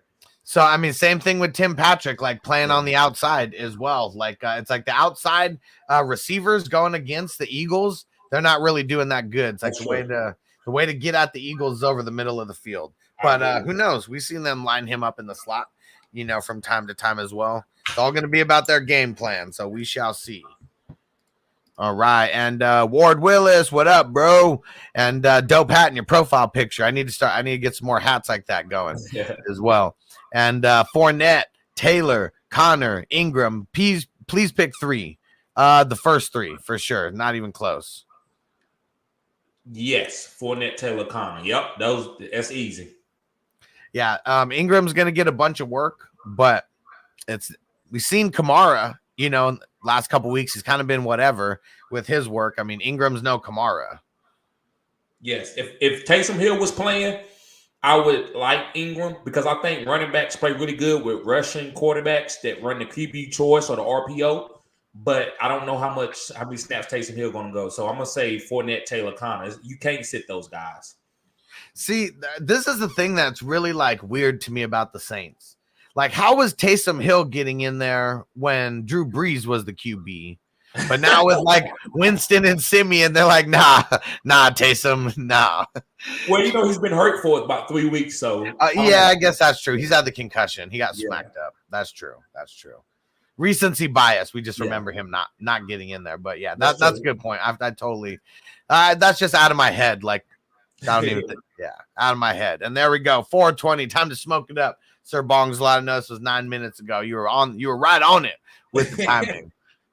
And yep, second take extra said no Chris Carson. Yep, we don't we got to see if he gets taken off IR tomorrow. But right now it's not looking good. Yep. Oh, I didn't see that. When did that happen? Said that Pete Carroll said okay, here we go. I got it right here. Literally just now. Like I just got a notification. Oh, there was another one 11 minutes ago. All right, we were just hanging out. But it said, so Pete Carroll and Russell Wilson had a terrific week, and he's ready to go for Sunday's game against the Packers. Pete Carroll said Chris Carson won't play on Sunday. We don't feel like it's time yet, so we're just going to keep him out.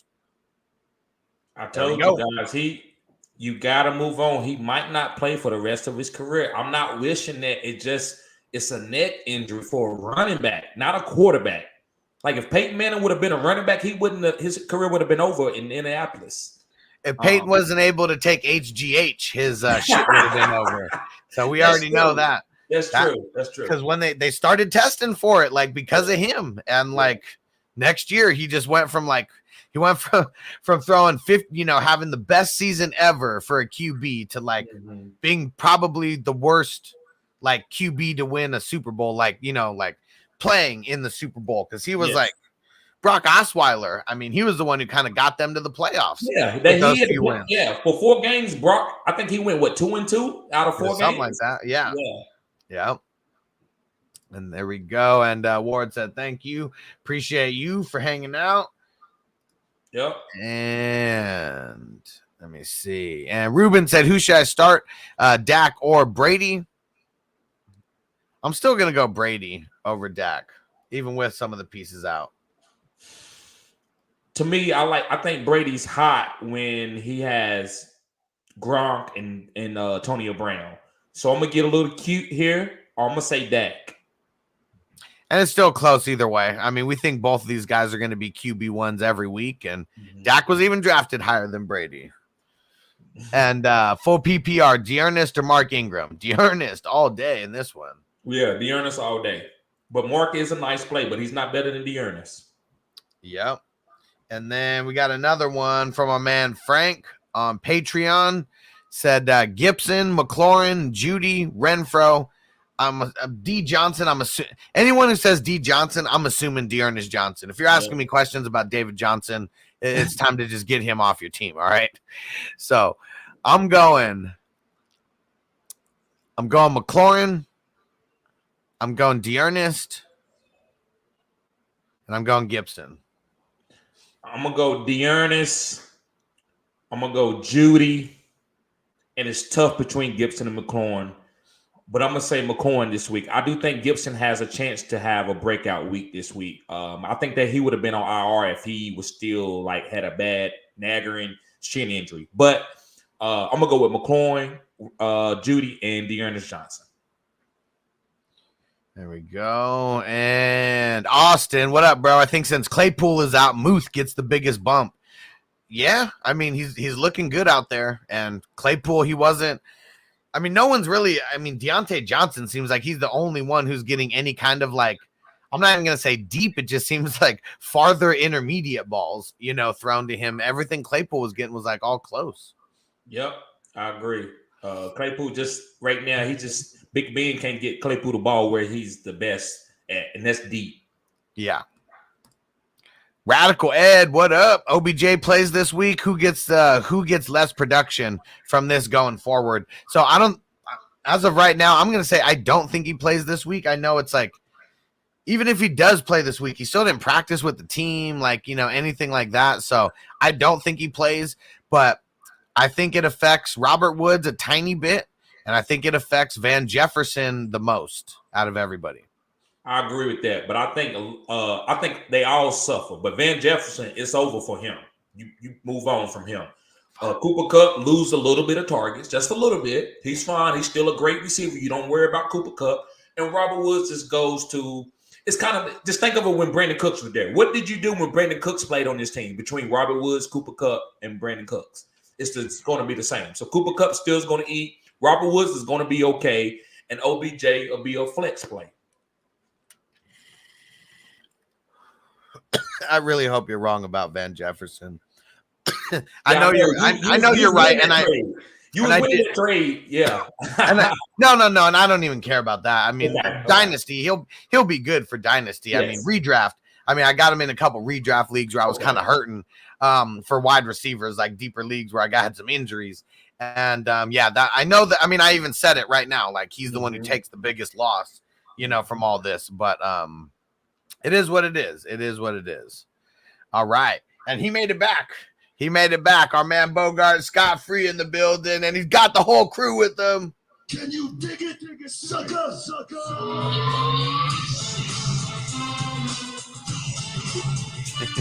Oh, you taking it back right there. Really? Yeah. Yeah, you know what I'm saying? Had to get tagged in. My girl's like, I'm going to pick up the kids. I'm like, hell yeah, I'm going to stay home. There we go. Hell yeah.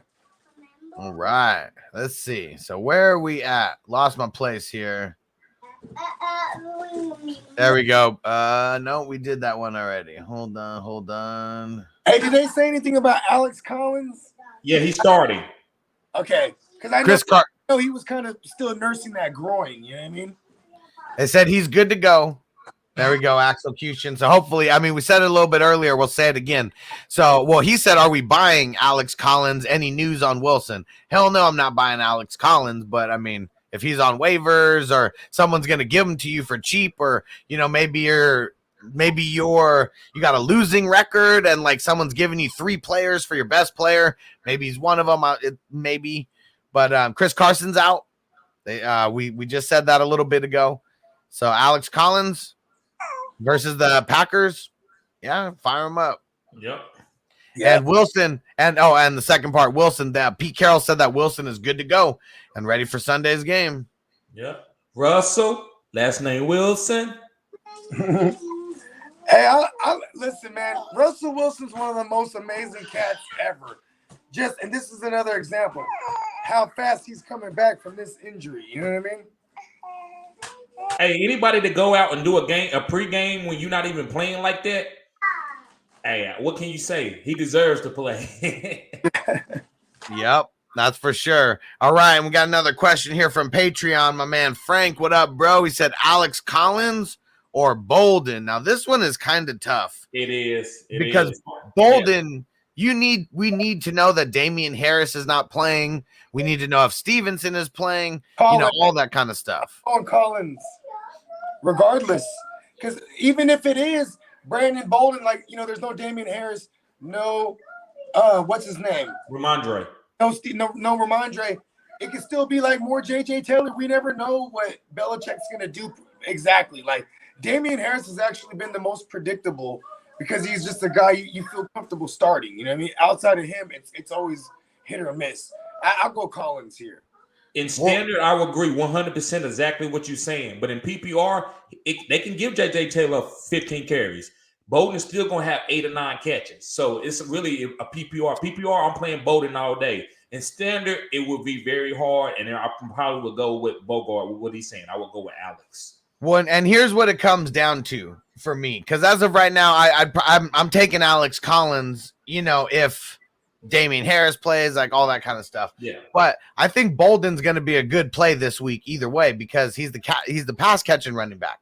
The only time that teams have put themselves in the top 10 against the Browns is when you have a pass catching running back. Other than that, they shut you down. So if Bill Belichick is smarter than me, I don't think he's going to keep running into the best part of that defense, which is really, their front seven, I would say is a lot better than, some of their linebackers that are going to be covering some of these running backs. So, yeah, that's why I'm going Bolden. I think he's going to have a big week. And if Stevenson doesn't play, if Harris doesn't play, there's going to be some big time stuff happening for Bolden. Yep. And Richie, what up, bro? Should I play Lockett or Ayuk? I'm going Lockett now that we know that Wilson's coming back. Yes, Lockett all day. Ayuk is good, but that's getting too cute over Lockett. Yep. Going Tyler Lockett.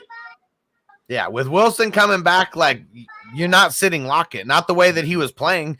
If you remember how he played the first 2 games of the season, before Russ got hurt. Well, I can't remember what week he got hurt, but first 2 games of the season, he was off to that incredible pace. Yes. Yep.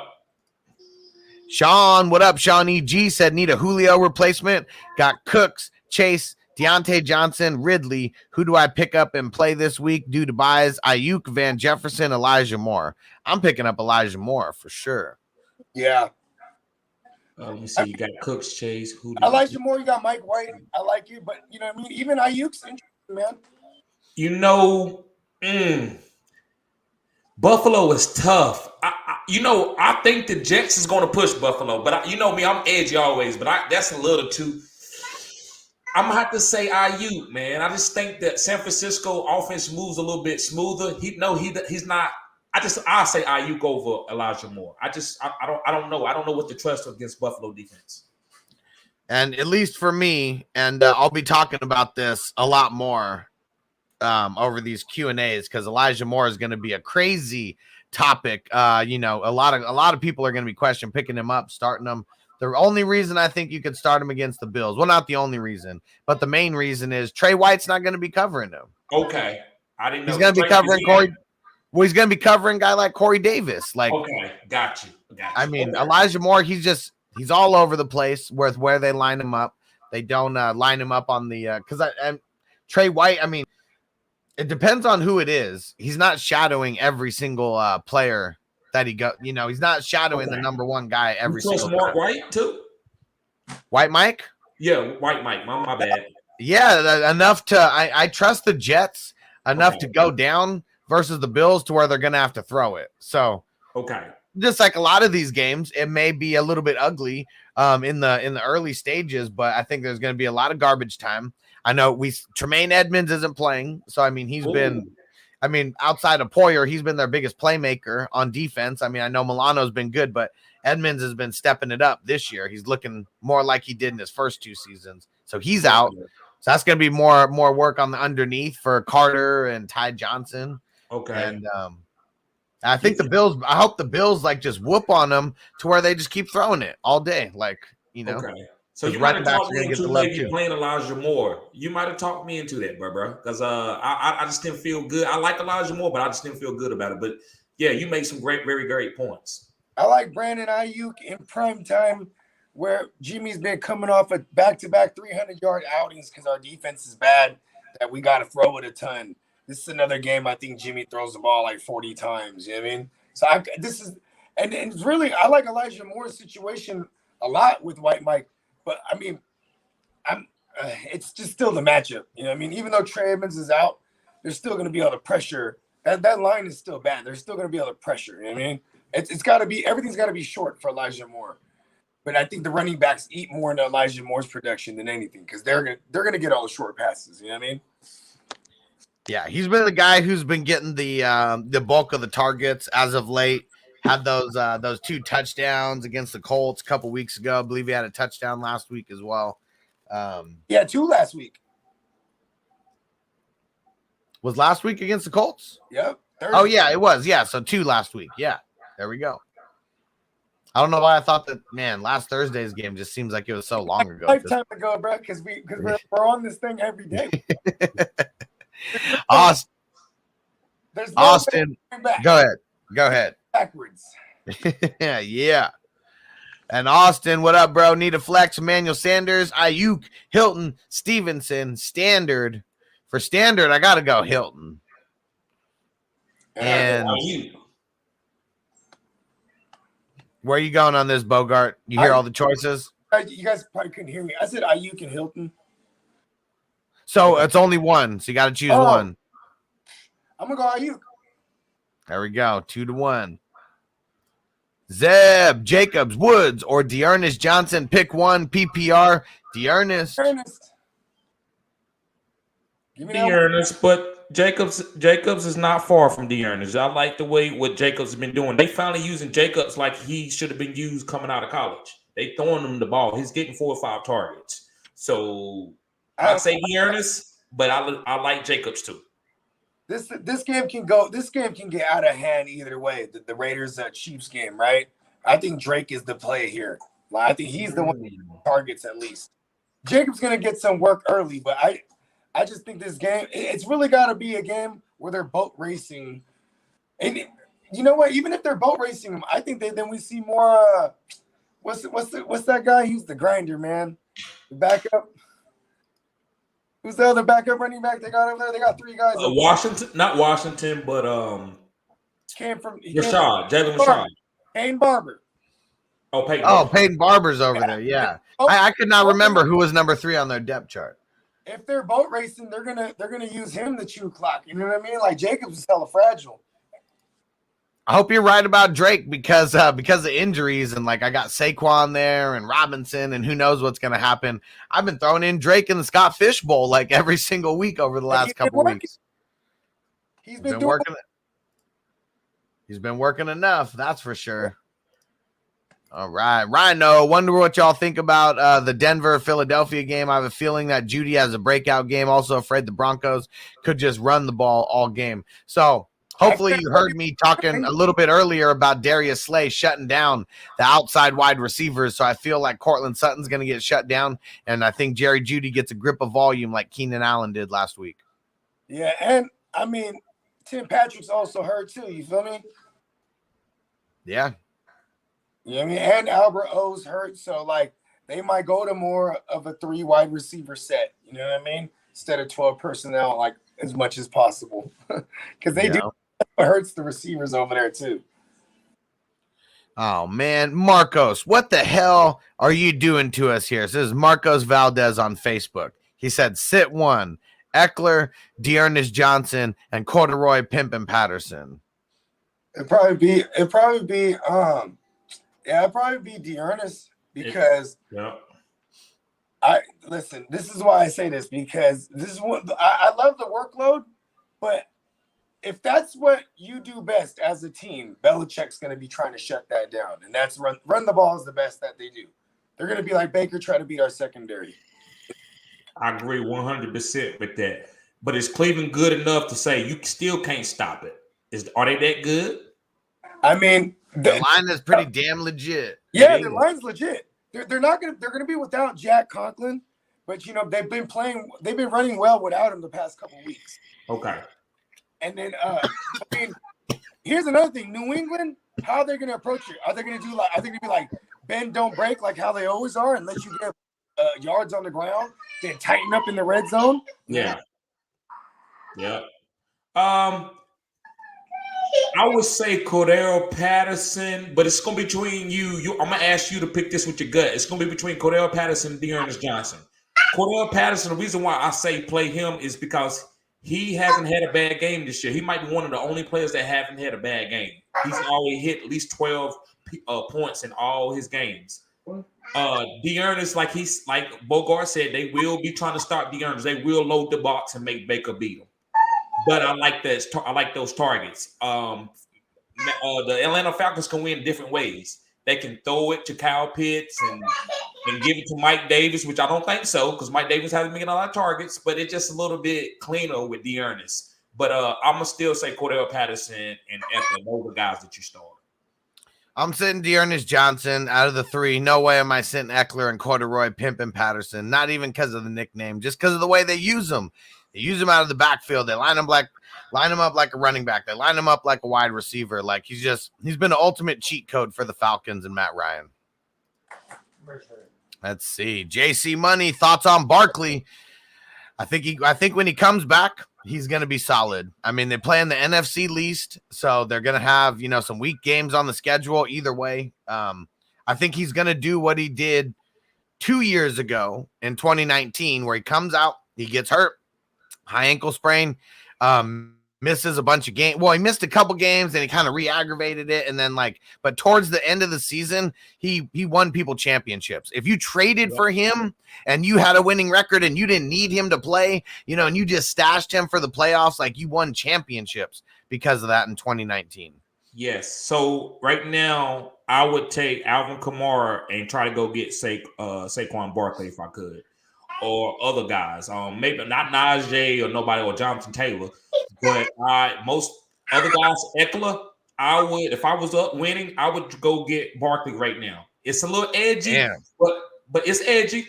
But I believe in Barkley, like you saying, and I love that you make that comparison. Like he got big legs. I think he's going to be fine. And he was doing really well before he got fell on on his ankle. So I love Barkley. I think he's another type of league winning type player going into this fantasy football season or the late half of this fantasy football season. Oh yeah. And Ward Willis says, I'm worried about missing out on Ingram's ceiling. I mean, if his ceiling is half of what Kamara's is or whatever, that ceiling hasn't been that high.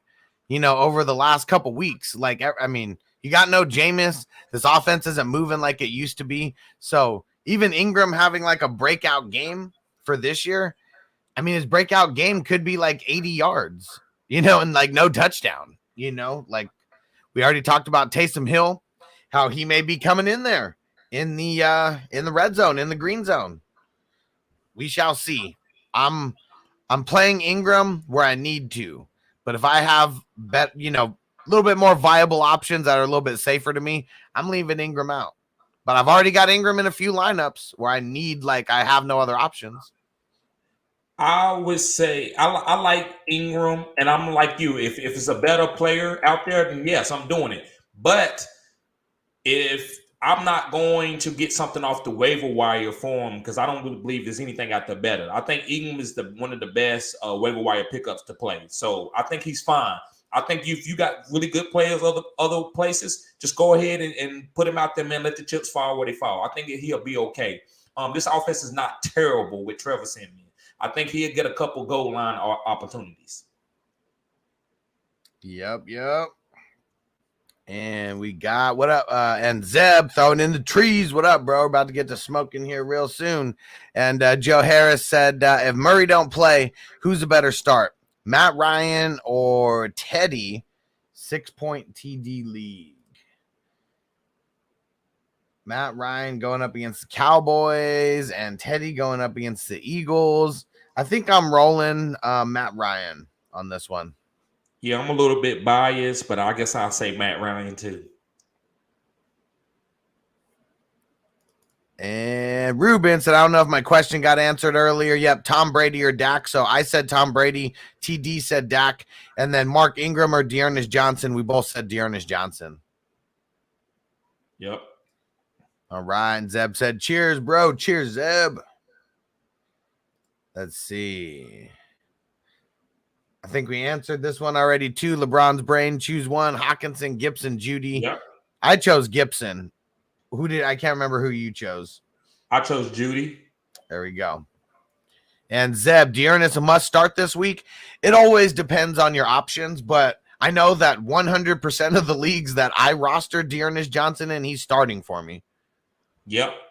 He's a must start just depending on your what your team. And that's why me, Hustler, and Iggy and the Tyrant, we always say to go to our other platforms like OnlyFans and Patreon, because we would say Dearness is a start, but what if you got I don't know, you got Alvin, Austin Eckler and Jonathan Taylor, and you was like, should you start? No, you shouldn't sit one of those guys. But yeah, mostly he should be a start. All right. And Mark De Silva said, bong, bong, what up, bro? And said, I need some help. McKissick, Elijah Mitchell, or Gibson on my RB2. Mitchell.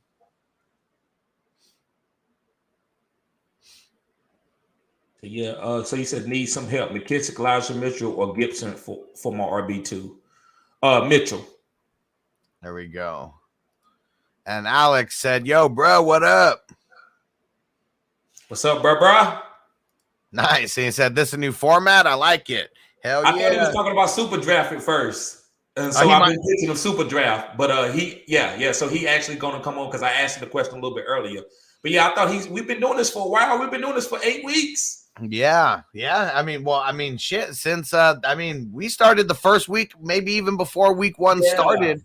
I know. Right. So and you've been on since first show. You always been doing Monday, Wednesday, and Friday. So yeah, we're coming up on almost 11 weeks that we've been doing this show. We are doing the Q&A at the end. That's changed. We did start that maybe like 2 weeks ago, and because we know everybody wants it, so we're giving back to the people where we can.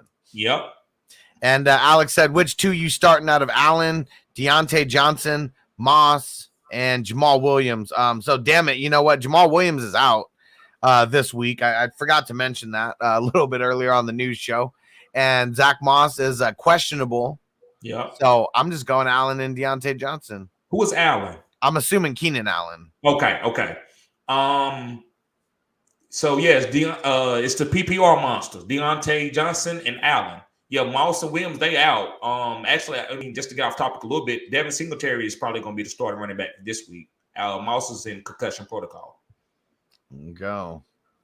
And Richie Green said, so I trade Zeke and Jamar Chase for CMC and James Conner. Is that a W or an L?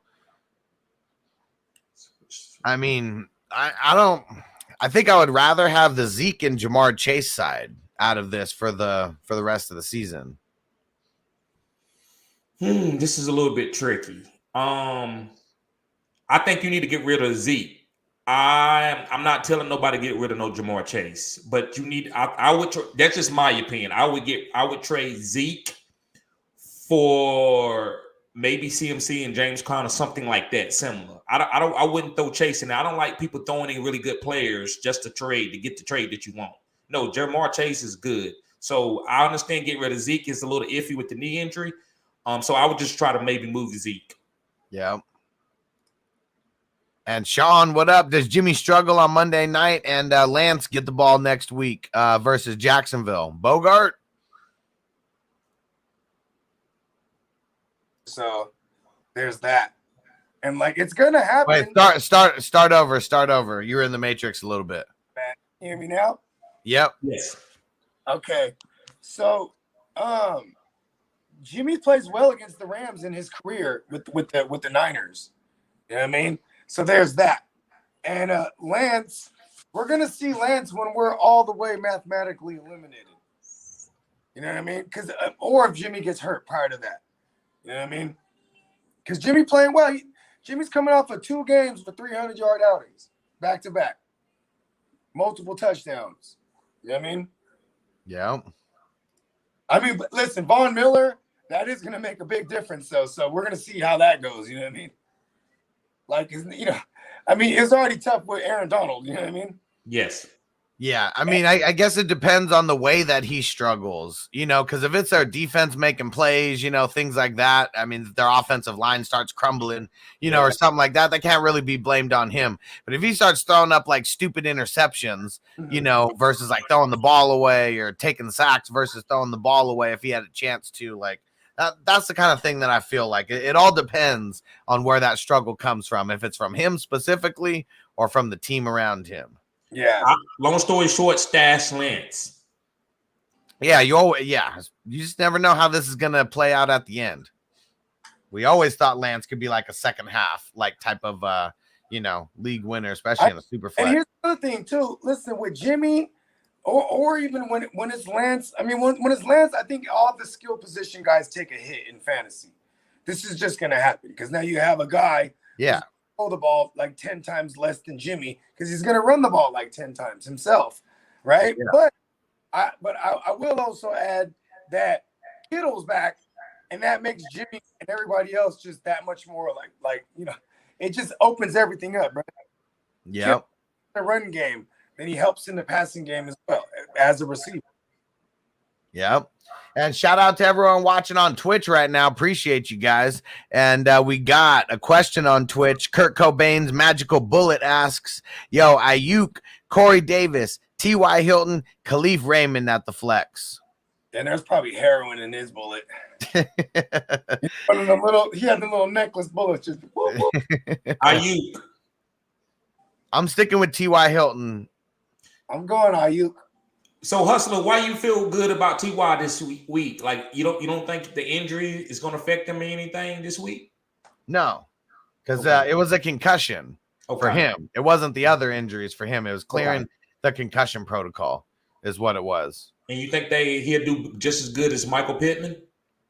I think that T.Y., I mean, because of Michael Pittman, I mean, taking that number one pressure, away. Because, I mean, we go back a couple years. I mean, T.Y. Hilton was the only guy there. He was getting the number one coverage, things like that. I mean, versus Jacksonville Jaguars, I mean, Michael Pittman, he's the only one who's going to warrant like a double team. He's the only one. I mean, he's the guy who's going to warrant the number one coverage. When you start, I mean, even their number one corner, I mean, isn't really that good. The farther we start going down in the pecking order of their corners and the safeties don't really cover that well. So, I mean, if it's a safety, covering T.Y., I mean, he could just tear the top off of it. Gotcha. Okay. And like 2 big plays. I mean, he could go 2 for 80 and a touchdown, That's true. and I'd be happy with that in a lot of situations with the flex play. Okay. Is it this is like standard, right? Half PPR, they said. Okay, yeah, I like Ayuk still. Let's see here. You want to know what hurts the Colts the most this week? Is that like they get up fast and they don't need to throw it. You know what I mean? And Execution said, great TD. Just had to say that he hasn't had a bad game yet. Let me go ahead and take Patterson out of my lineup. You better not jinx him, TD, because we're going to remember that shit. You know why he said that, right? Because he's playing his Cowboys. That's why. Yeah, that's why I said I was biased early when he said something about Matt Ryan. I was like, yeah, I'm biased with this one. Randy, what up? Randy on Facebook said Dawson or Pat Fryermuth this week. I'm going. Yeah, we got to go the Muth. I'm going Pat. Let's go. And Randy said Nick Chubb is playing on Sunday. Johnson sit. Nope, he's not. Fake news. Let's see. And Rhino said, got Darrell Williams in the flex right now, but if CEH plays, should I roll Judy, Javonte, Knox in his place? Javonte. Yeah, I got to lean on Javonte right now after best game of his young career last week. Yeah, Javonte could be the Cam Akers. And I know Melvin Gordon is being strong, so Melvin Gordon saying no, he don't like this, but Javonte could be the Cam Akers of last year. I love the way he's running. So yeah, you got to play Javonte. Yeah, I mean, before the season even started, we were saying that he's a later pickup just because of what he could do in the second half of the season. Yep. And Aladdin, what up? Tannehill or Bridgewater? I'm going Tannehill. Yeah, I'm still going Tannehill, even with Julio probably not playing. The Eagles, their They're going against the Saints. Yeah, the Eagles secondary are not friendly against fantasy QBs.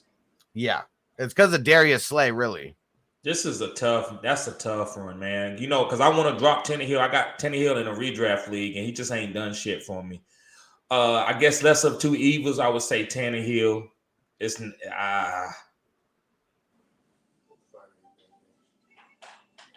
Let's see. And Elver G said Mike Williams and Kittle for Chubb. Thoughts? Yes. For sure. Yeah. Mike Williams is not what he used to be. No, he got knee tendinosis right now. Did he say Javonte Williams and Kittle for who? Mike Williams. Oh, Mike Williams. Oh yeah, I'll take Nick Chubb. Yep. And Aladdin said Donta Foreman worth a pickup. I just dropped him in the only places I picked him up. I picked him up in a couple 16-team leagues. He's not worth it. Yeah.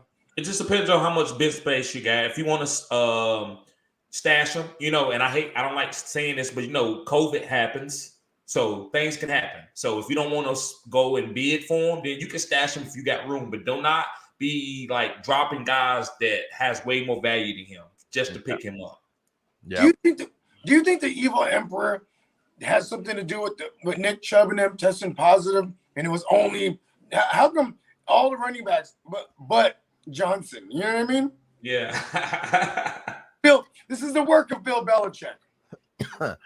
And Elver said Diggs, Swift, Chubb, pick 2 flex. Thanks, guys. First 2 because Chubb's not playing. We did that one. That one was easy. And Vanessa, thanks for the super chat. And she asked Judy.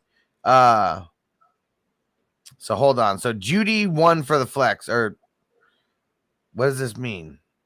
Or maybe the Judy was a typo or something, but 1 for the flex. Dearness, McNichols, Judy, Bolden. If Keenan Allen is out, I will have to play Judy. Okay, that's what it means. So Keenan Allen's expected to play, but we still got to monitor that up until game time. But I'm going Dearness here. Yeah, I'm gonna go Dearness over Bolden. Yup. And let's see here. And Matt, what up, bro? So I don't know if you guys answered this before. If not, here we go. Said he had to bounce for a minute. Pick 2 Brodies: Elijah Mitchell, Elijah Moore, Odell, Jacoby, Gallup, McKissick. Appreciate it. 100. And the 420 crew emojis. Oh, yeah. Going with the Elijahs. Yep. Team Elijah. Yep. And let's see. I'm an island boy. What up? Should I drop Julio for D. Smith or Tim Patrick, or just hold on to Julio? I think I'd drop him for Devonta Smith right now. I would drop him for Devonta Smith too. Yeah. We talked about him a little bit earlier on the show, how he's the one getting all the volume, you know, on that squad. Yep. He could be a second half breakout wide receiver. There we go. We need guys like that on our squad for these playoff runs. Mm-hmm. And Martin Castillo, who do you start at the flex? Darrell Williams, Gibson, Emmanuel Sanders. I'm going Gibson. I'm going to go with Gibby. Go. Toby, what up, Toby? Toby Boyer, he said PPR. I got 3. Okay. Waller, Knox, Pitts. Which would you put in at the tight end, and who would you put in at the flex spot? If yes, who? Well, I mean, I'm going Waller there. Pitts. I think I'm going Waller and so yeah, Waller and Pitts. So that's what you're asking. We need 1 for the tight end and then 1 for the flex, right? So yeah, Waller and Pitts. So just going forward, I don't like to do tight ends and like 2 tight ends in your lineup, but this is Pitts. He's not the prototypical tight end. He's going to be used like a wide receiver. He's getting better every week. He's lining up on the outside a lot too, like a Julio Jones. So you can flex him. I think this is the one time that I would tell somebody to flex him. Him and Travis Kelce are flex plays that you can do. Yeah. And let's see here. Execution, Michael Jordan signed jersey or a Kobe signed jersey? I'm always going to be a little bit biased towards Michael Jordan. I'm going to say Michael Jordan. Jordan.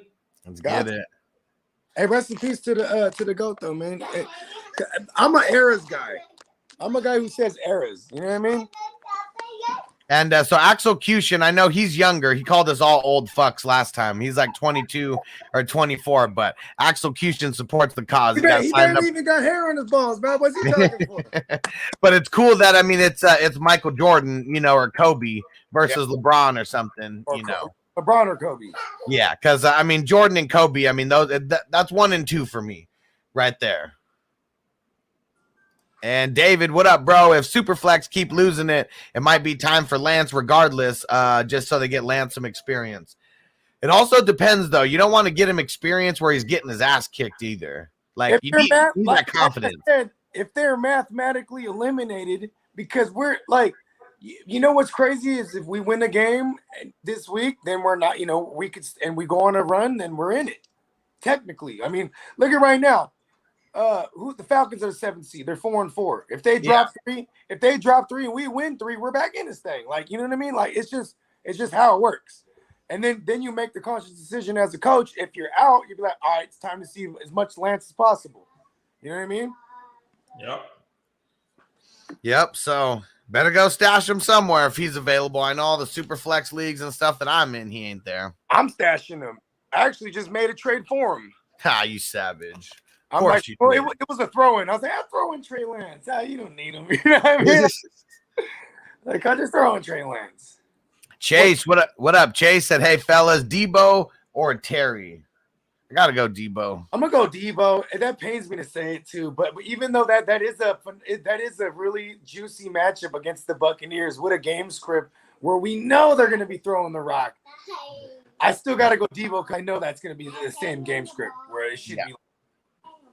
Yeah, I'm gonna go with Debo on this Friday. And Chase, Emmanuel Sanders or J.D. McKissick? I'm going Sanders. Give me the Colonel Manny Sanders, heir to the KFC empire himself.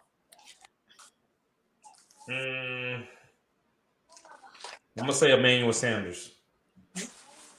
And Rhino says, how do we feel about Montgomery the rest of the season? I mean, Bogart loves him the rest of the season. I can tell you that much. I definitely like them the rest of the season. I mean, they got a pretty soft schedule. It could be the same shit as last year where the soft schedule just, you know, does them good down the stretch. Yep. Montgomery is a beast. You got to grill him out. I feel great about him the rest of the season. And we're almost out of here. We got a couple more questions.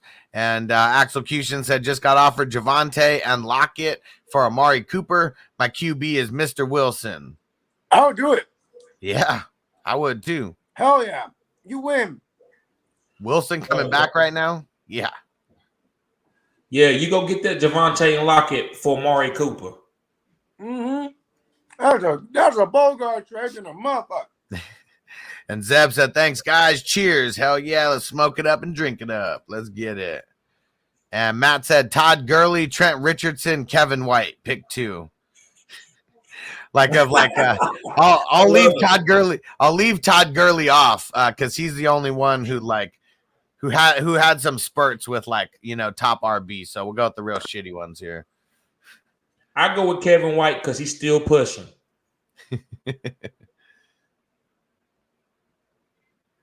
Let's see.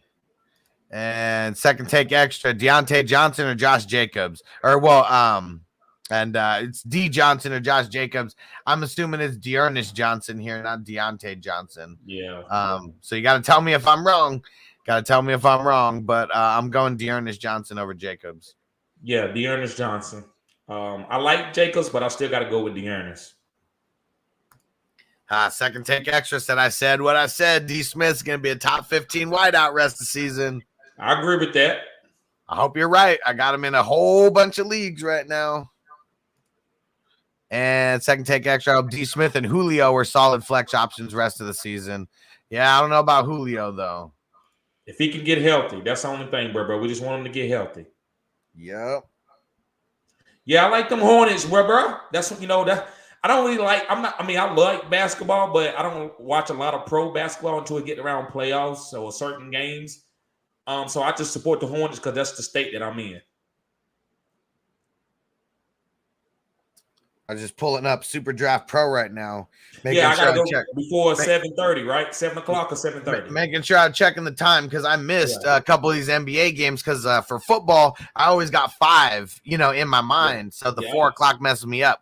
But I got it pulled up now. Boy, ain't gonna be slacking this time. It's better than DraftKings. I have put in $50, $60 worth of lineups and forgot to put them in. I was sick. Damn. That is the one good thing about the subscription. I didn't even feel bad about missing those 2 days because basketball I've hit in a couple, but it's been luck. I know players, but I haven't been watching basketball. Exactly. That. I'm so focused on football. I don't have time for that. Just yet. But I will get there. I'll get a lot better at basketball once football season's over. But football is gonna be going for a while. I don't want to be doing fantasy for basketball, but I just don't have, like you said. Fantasy football is, I love that, so I'm just gonna be doing that, concentrating on that right now. Well, and one thing that I'm gonna do, I'm turning my channel into a big network, and I'm gonna be we're getting it to where guys will be able to come on and they'll be able to multi stream on their own channel, and stuff like that. So I definitely want to get someone like Taco, on here to be able to break down the basketball and stuff like that. And if someone else can host it, I don't mind coming on and smoking and talking, but. Exactly. I'm not gonna be a good host for stuff like that. So second take, I might be auditioning you for a job, bro. Might be coming on and try to do basketball. I know you love basketball, bro. There we go. Yeah, and we gotta and the more cross collabs that me and you can do, TD, you already know I'm all about it. Yep. And Anunya, should I start Pittman or Terry this week, bruh? Pittman at the Jags or Terry at the Bucks? Pittman or Terry. It's gonna have to be Pittman, bro. I'm gonna go Terry. It is so damn close on this though because Pittman has been balling. Mm-hmm. The Bucks, if their secondary wasn't in shambles, which they are still, and they don't have Carlton Davis back, things like that, just while they are still hurting, I'm gonna be picking on them a little bit. But yeah, Pittman has been so good though. And okay, there we go. And JC Money Design said, I'll take an Allen Iverson jersey over both. Iverson shoes was the shit. Oh, yeah. The zip up. I had those and I had the question lows. What's that? I said, so TD said the zip up joints, and I had those ones. And I had the question lows as well. That was the one where it was the toe of the shoe was light blue or whatever. Yeah. And it had the honeycomb. It had the honeycomb air bubbles. Mm-hmm. Yeah. And I remember air bubble joints were the ones. Man. And I had the you're okay. You're talking about the big air bubble ones. You're talking about the AI3 or something like that, right? I think weren't those the first ones? No, those were the next ones. So the question lows, those were the ones. I mean, I feel like those were the ones that everybody had for the longest time. Well, that's the one with it's all white with the color tip. Yeah. Yes. With the honeycomb air bubbles. Okay. I guess they did. I thought you were. Those are ones right there. Those. Okay. It came out with those in every color, like white and red. Yep. White, green. White, green. Yep. White and then. Started coming up with the suede ones where the tip is suede and those were fresh, bro. I had hella pairs. Man, I'll tell you what was bullshit about those. I mean, because I was on it. I had 3 pairs when I was going to school. I did that trick where I told you about what the trade negotiations with my mom, and I ended up getting 2 of those shoes instead of one really expensive shoe. Got her hook, line, and sinker. And so I had the blue ones, that everyone had, those white blue joints. Those were just the shit. But I think those were the first ones that came out. But then I also had the all black ones, and they had the clear, they just had the clear, the metallic, tip or whatever. Not metallic, but it was just clear. Looked really dope, just with the black on clear. And then the fucking the basketball team, they saw my shoes and they bid them, and they ended up making those their team shoes. Then everyone at school is fucking wearing those. Yeah. Some bullshit. Hey, y'all remember? I mean, we were all in the same age range, right? Do y'all remember the K-Swisses with the reflectors on them? Yeah, the Yeah. K-Swiss. With the reflectors where you put the laces through, it had reflectors on them, Jones. Yep. Bruh, those were like, everybody had those, but those were hella tight. You know what I mean? Here's one, the Nike up air, the air up tempos. It's air on the side of the shoe, hella big. Yep. Those were so fresh, bro. Remember the Sauconys? Y'all remember Saucony? Yeah. Sauconys, Pumas. Yeah. Bro, I used to rock with A6. I'm telling you, I got into clothes when I was in junior high because like we were making money selling burnt games. Y'all remember when the PlayStations, like you could get modded PlayStations and burn. Yep. So we were doing that, bro. Like the homie, I would just because it was really like if you could buy the discs, you could get anything, right? And he would just sell them. You know what I mean? We place orders at every game, bro. If I didn't have a game, I'd go rent it and then have my boy rip it. And then now you got the game and just print those motherfuckers hella times over. You know what I'm saying? Mm-hmm. Those were the days. Now buy hella clothes, polo shit. Polo ain't cheap, bro. One of them bomber jackets like $300. You know, as a kid, you're like, you gotta get it. And Chase said, "Y'all ain't old. Y'all just the OGs." There we go. You already know. I'm never gonna get old, bro. And JC Money said, or Gary Payton jersey. Yeah, the glove would be dope. And David, he said 100% Justin, especially if that Payton jersey comes along with the Gary Payton seeds or flower. Hell yeah, you already know I'm down for that. Oh yeah. Hey, speaking of the son of a glove, shoes were hard. Oh yeah. Damn, those were hard. The Carolina Blue ones. Hey, listen, y'all gonna laugh at me. But back in the day, that's when like it was cool to wear contacts as guys. So I used changing to have the eye color. Yes, which is a little feminine now, right? But back then it was a style. I used to have the Carolina Blue contacts that had like medicine in them, and I had the Carolina Blue Gary Paytons. So I used to freak that with like a Carolina Blue jersey. See, I was kind of the same way. I used to wear a lot of red, then I'd smoke weed, and my eyes were bloodshot. Yeah, I would do wild shit like match my lighters with my clothes and things like that. Never had any contacts to match my shoes though. That's fire. Yeah, I was doing that. It was a little feminine. You can't pay me to do it now. Well, you know what's funny, dog? If we could do a whole show about just the shit we used to do because bitches like that shit. You know what I mean? They did. You right. Like if women like, let me rephrase that. If women like, we would do that. You know what I mean? Yeah. Listen, I grew up. I love underground music. I love Bay Area shit that's not overground. I didn't like commercial shit. But when I started going out, I was like, oh, to the window, to the wall.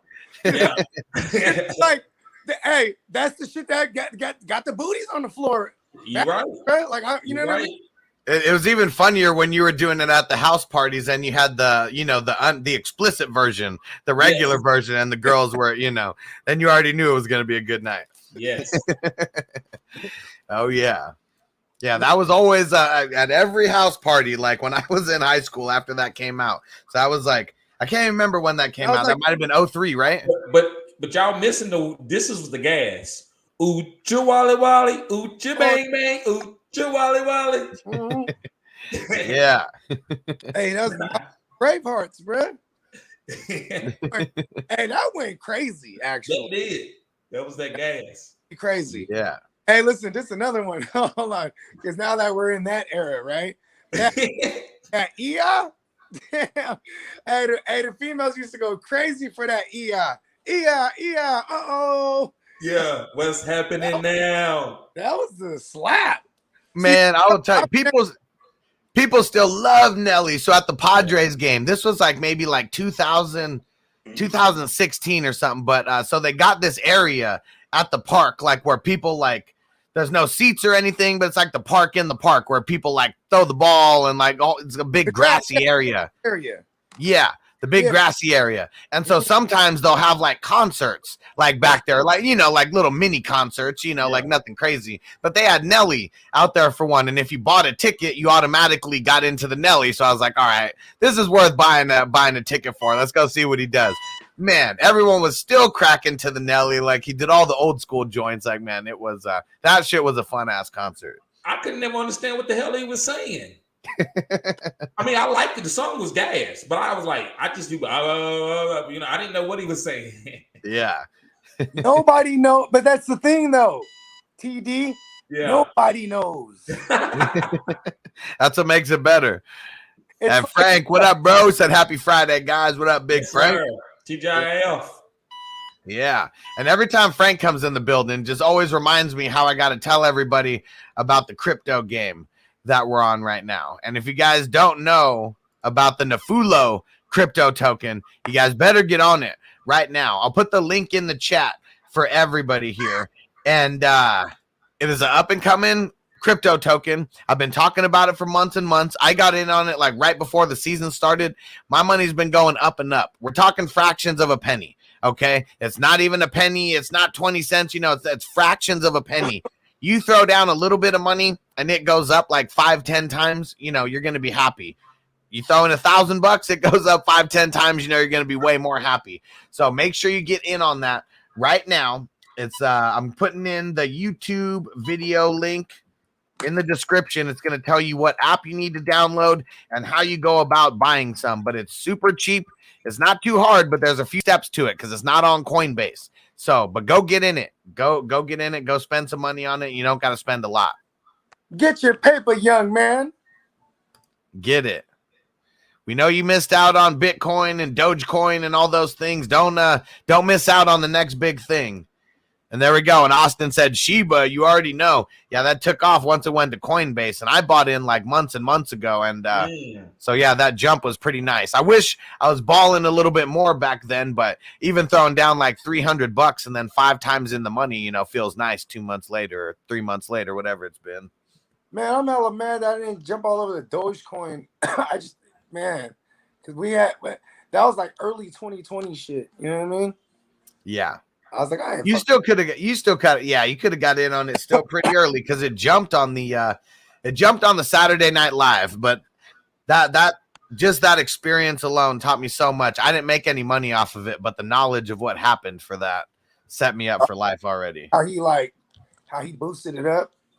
Yeah, and how certain events can make it rise, and certain events are going to make it fall. Mm-hmm. And so, if you know that the hype is building for a certain reason, you know you better get ready to sell as soon as that reason's like about to hit. Elon Musk is the GOAT at doing that. Yeah, yeah. I mean, he's an alien. You're right. I agree. Yeah, and Second Take Extra said, Hustler, I got you with the picks for the NBA. We need those, bro. Yeah, yes, still got 35 minutes to get these lineups in. I got 4 lineups to set. So we're doing a couple more of these questions. And I don't even think there's questions. I think it's just us talking, right now. Here we go. Austin asked one. I'm the Carson owner. Someone dropped Collins in my league. Should I grab him? Hell yes. Yes. Right now. Yep. Win. You go win, young man. Yep. And JC said, I love the new Kyrie joints. I haven't even seen those. You guys seen them? And I can care less. I'll never have a pair. Yeah. Damn, Austin, you're winning, bro. I got in that Doge at 10 cents. Yeah, bro. We know you came up on that. Yeah. Damn. Hey, make sure you bump up that Patreon subscription. Get on a higher tier, man. We know you're caking right now off of that Dogecoin. Bump up that Patreon. Dogecoin bag. And Ruben said, I'm smoking some mimosa, guys. What about you? So I'm still on the Chem OG and the Chem OG and the Super Glue OG, but I got 2 fresh flavors that I'm pulling out for tonight's Q&A. Yeah. Hey, y'all ever heard of cheesecake? I've heard of cheesecake. I mean, like there's everything you can imagine cheese. You know what I mean? Like the strain is the blue cheese strain is the original. But yeah, so there's cheese everything. So I wouldn't doubt there's cheesecake. Yeah, when I went to Vegas, this guy was talking about, because my favorite dessert is strawberry cheesecake, and this guy was like, "Man, I got some strawberry cheesecake," and you know what I'm talking about. It was strawberry cheesecake. Mm-hmm. Yeah, that's one of those ones that, you know what I mean? Because certain tree now they're able to cultivate the tree with high traces of what's it called? The terpenes. You know what I mean? That's where all the flavors at. So they can extract the terpenes and put that in that. Like, look at this. This is gelato right here. You know what I'm saying? It's gelato indica dominant. That the terpenes on this joint are just. And our man David in the chat right now, he said puffing on some Sunny D. Love those terps. There you go. Gotta love the terps, man. Yeah, all the citrusy stuff is just crazy out of control now. I love it. Like, remember for like a good 2 years, lemon, it was lemon everything. Yep. Like lemon OG, lemon, lemon kush, lemon cookies, lemon everything. And second take extra, so I love that strawberry shortcake. Oh yeah. And second take extra, is it spreads or DFS? So on Super Draft, it's all DFS. So we're picking players for tonight. So like, if you're on the $100 tier, which I am, you pick an entire team. But if you're on like the lower tiers, like the free one, for example. Oh, actually, it's all full teams. It doesn't look like there's champions today, or sometimes they do like the $15 joints where you pick 5 players and you have $15 to spend. But yeah. So we need some players tonight. Who's gonna go off tonight? Like right at the end of this. I mean, I'm gonna stay on here and set my lineups. TD. I don't know if you want to do the same thing. We won't take questions in, but we can set the lineups if we want. Just kind of talk about who we're gonna be playing. Yeah, well, I got it. My girls, we got to go take my son to his grandmother's house. So after we get off this, but I'm gonna be putting on my lives on the way there. I'm gonna be putting on Oh yeah. And Miguel said, "What up, Hustle? What's going down?" And he said, "Who should I start at the flex between Bolden, JJ Taylor, Mark Ingram, Brandon Ayuk?" I'm gonna say Bolden for now, but my answer could change. So make sure you tap in. I'm gonna say Ayuk. Who would you start in the flex with? Bolden. I'm gonna go with the running back in PPR. I'm gonna go with Bolden if Ramondre doesn't play and Damien Harris. He putting it in the chat. He got 5 guys for you, Hustler. Russ, DeMar, Cat, Luca, Marcus Smart, LaMelo, and I can play anybody. So I'm probably gonna be. I'll put in everybody that you say on my $100 well, at least the one for being on my $100 subscription. I'll put your lineup on the highest one where I can get paid out the most on that. So good looking, bro.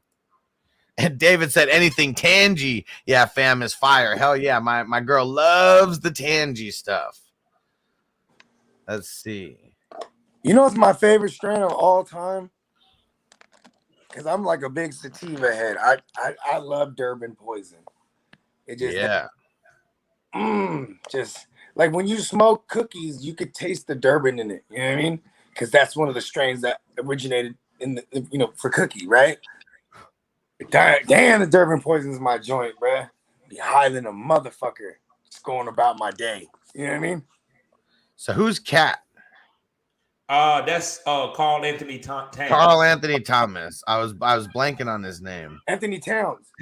Anthony Towns, yeah. Yeah, Anthony Thomas, who is that? That's familiar too.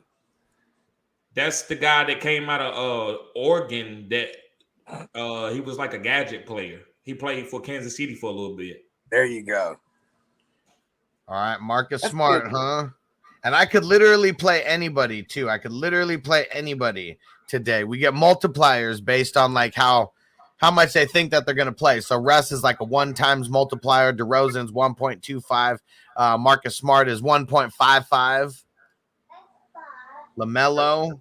So now I got to pick my forward. So I could pick Luca in my forwards because you said Luca.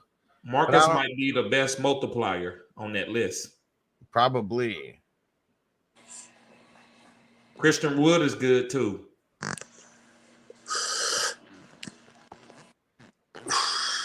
I'm putting him in there, getting him in at the forward spot for you, TD. There we go. He threw it in there right there. Miguel said good looks. Hell yeah, bro. All right, got Christian Wood in there. Nice. Austin said I got some Coronas with my name on them. Get them, bro. Yeah, you go win. Yeah. All right, I got 2 more spots. Hey, so I've already promo commercials be hella funny. The Corona one. He's like, how do I play fantasy football? He's like, you're doing it right now. So here we go. So I got Westbrook, DeRozan, Marcus Smart, Luka, and then Christian Wood in right now. Okay. And total players 7. So I couldn't get so I could only play 3 guards. Okay. Oh, actually, you know what? I could put DeRozan in at the forward and then put LaMelo in there. Want to know what half the battle is in DFS basketball? Like, mind you, I'm this is from my cousin, because shout out to my cousin. It's his birthday tomorrow. But anyways, he always had this thing. He would say, he'd be like, in a DFS basketball on DraftKings, he'd be like, man, people don't pay attention to the last minute scratches, because you know what I mean. In basketball, there's so many games. Like, you know, you have a player that might not play last minute. You know what I mean? It happens all the time, and then you go grab the next guy up, or like people just leave the starters in the lineup. You know what I mean? Yeah. They're getting better with that because the platforms, DFS platforms, got onto the NBA about that. They need to give them at least 30 minutes ahead notice. You can't do that 2 minutes before the game starts. Because that's what they was doing, bro. Yeah, that's what they was doing. Yeah, and like it's kind of cold, but like, hey, that was the name of the I put in $20, $30 lineups, and it happened to me. I'm like, nobody never said. One time, everybody hit up like the support, and the support team put out a little tweet and was like, "Guys, we sorry. This won't happen again. We can't give your money back though." Yep, that's why you got to be on it. You can't be setting your lineup like a day in advance or whatever, and then not paying attention. Got to be on it. Not football. Yep. Well, even then, you get last minute scratches in football. You better be paying attention. Basketball, there's so many games, bro. Like, yeah. All right, so here's what my lineup is. Second take extra, and I got like 4 or 5 lineups that I could put in, so you can help me if we got some different variations of this. But I got Westbrook, Ball, Smart, or LaMelo Ball, and then Smart, and then Luka, and then Wood, and then DeRozan, and then Karl Anthony Towns. I'm locking that in for one of my lineups. Good lineup. I like it. That's like a killer lineup. It's all about getting that right multiplier, the guy that's gonna go off that nobody's seeing. And I think you got you got Smart in there, right? Yep. Yeah, I think that might be the best guy. So you just get to choose from all the games today, right? Yep. Okay. And there's 17 minutes left. Yeah. Yep. So last one here, and then we're out of here. Michael said, what do we think about Dearness Johnson is going to do against the Patriots? I think it's going to be a good volume play. Yeah. And I mean, like, listen, man, he's the boss, dog. He only got this is how boss Dearness Johnson is. He only is going to touch the ball when he's going to touch it all day. You know what I mean? He's like, no, I'll wait. He's about to get like 30 touches. Nah, I mean, like 22. Still though, give me it. You know what I mean? Give me it. And Ruben said, play LaMelo if he's playing at home right now. He sucks on the road. Is he on the home? Is he at home or is he on the road right now? He's the best ball, right? Out of all the brothers so far? Yeah. Looking like it, that's for sure. I don't even tap into basketball until after football's done for real, and that's not even until like February. Like I'll watch highlights and shit, but there's too many goddamn games, and I'm engulfed in this football shit. And he is at home, Ruben. So there we go, at home. Ball. All right. Well, we're getting up out of here. TD, why don't you tell everybody where to find you at and everywhere they can subscribe? So, guys, yes, you know, I'm always pitching my OnlyFans, and I always say I'm not taking off my clothes. I'm providing fantasy football content. Hopefully, OnlyFans support me because I'm bringing different content than most of the females, you know. So, guys, just go follow me at OnlyFans. Get this personable, cutting-edge content. And also, guys, go to Super Draft.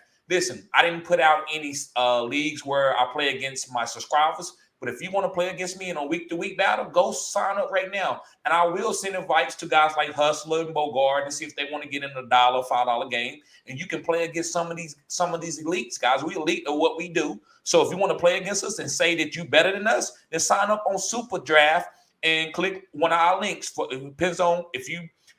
It don't matter. Just sign up on one of our links, and that way, guys, you can come in some of these games. So yeah, guys, just follow me on all social medias. And make sure you sign up for this Draft Pro because the Super Draft Pro because this is cutting edge platforms right here, and this is we actually are trailblazers doing this. Did Super Draft Pro Did they hire his Dearness Johnson's multiplier? Let's see.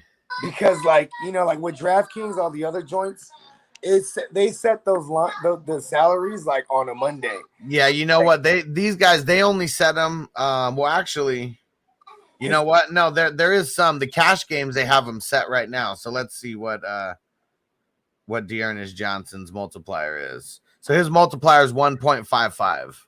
Okay, that's not bad. Yeah. Guys, I might send y'all an invite for like $1 game if y'all want to play this week. Yeah, because I mean, I think what I want to do is anyone who's at least on the $20 subscription or higher, I want to hold exclusive contests for people like that. Okay. Where, yeah, we may only have 30, 40 people in the contest. It might be like $5, $10, whatever, but it's literally like less than 50 people. And it's all of us on all of our channels. And just like stuff like that.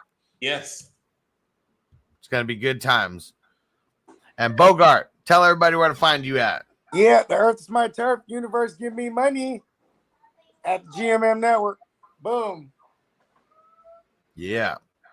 And Second Take Extra said, I like the haircut, TD. And someone said they liked the rolls earlier. And it was when we were knee deep in questions. It was hard to get that up. But okay, yeah. I told him, and I also told him to come on over here. He said he think he better than me. So I told him, come on and sign up then. Let's go.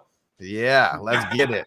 So go sign up. We all have our own links. They're all in the descriptions of our YouTube videos. So if you're on the GMM Network, the link is there. If you're on the Fantasy Good Sports, the link is there in the descriptions. If you're on my channel, Fantasy Football Hustler, the link is there. Go get signed up. Sign up for a subscription. Get at least on the 20 or higher. I mean, if you play DFS on a regular basis, get in the $100 tier. You're going to be in over 120 contests throughout the month. Best bang for your buck. Least amount of people are on the $100 tier. The lower it goes in money, the little bit that it spikes up. Either way, we're still talking hundreds on all of these subscription levels. So go check it out. Links in the description. I'm putting my link one more time in the YouTube chat. And guys that sign up for my under my link, guys, I got some special things coming. So I will be doing some special things for you. And also my OnlyFans. So if you sign up under my link, guys, I got some gifts. Some giveaways and stuff like that Hustler does with the signed jerseys. They will be coming, and y'all will be first in line if you sign up. Boom. And David said, anyone make any money on Super Draft last night? Not me, because Gesicki. He screwed me over. I had him as the champion in too many leagues, and that really screwed me. He was in every one of my lineups, so that either way, that was a goose egg on every one of my lineups, so it was bad.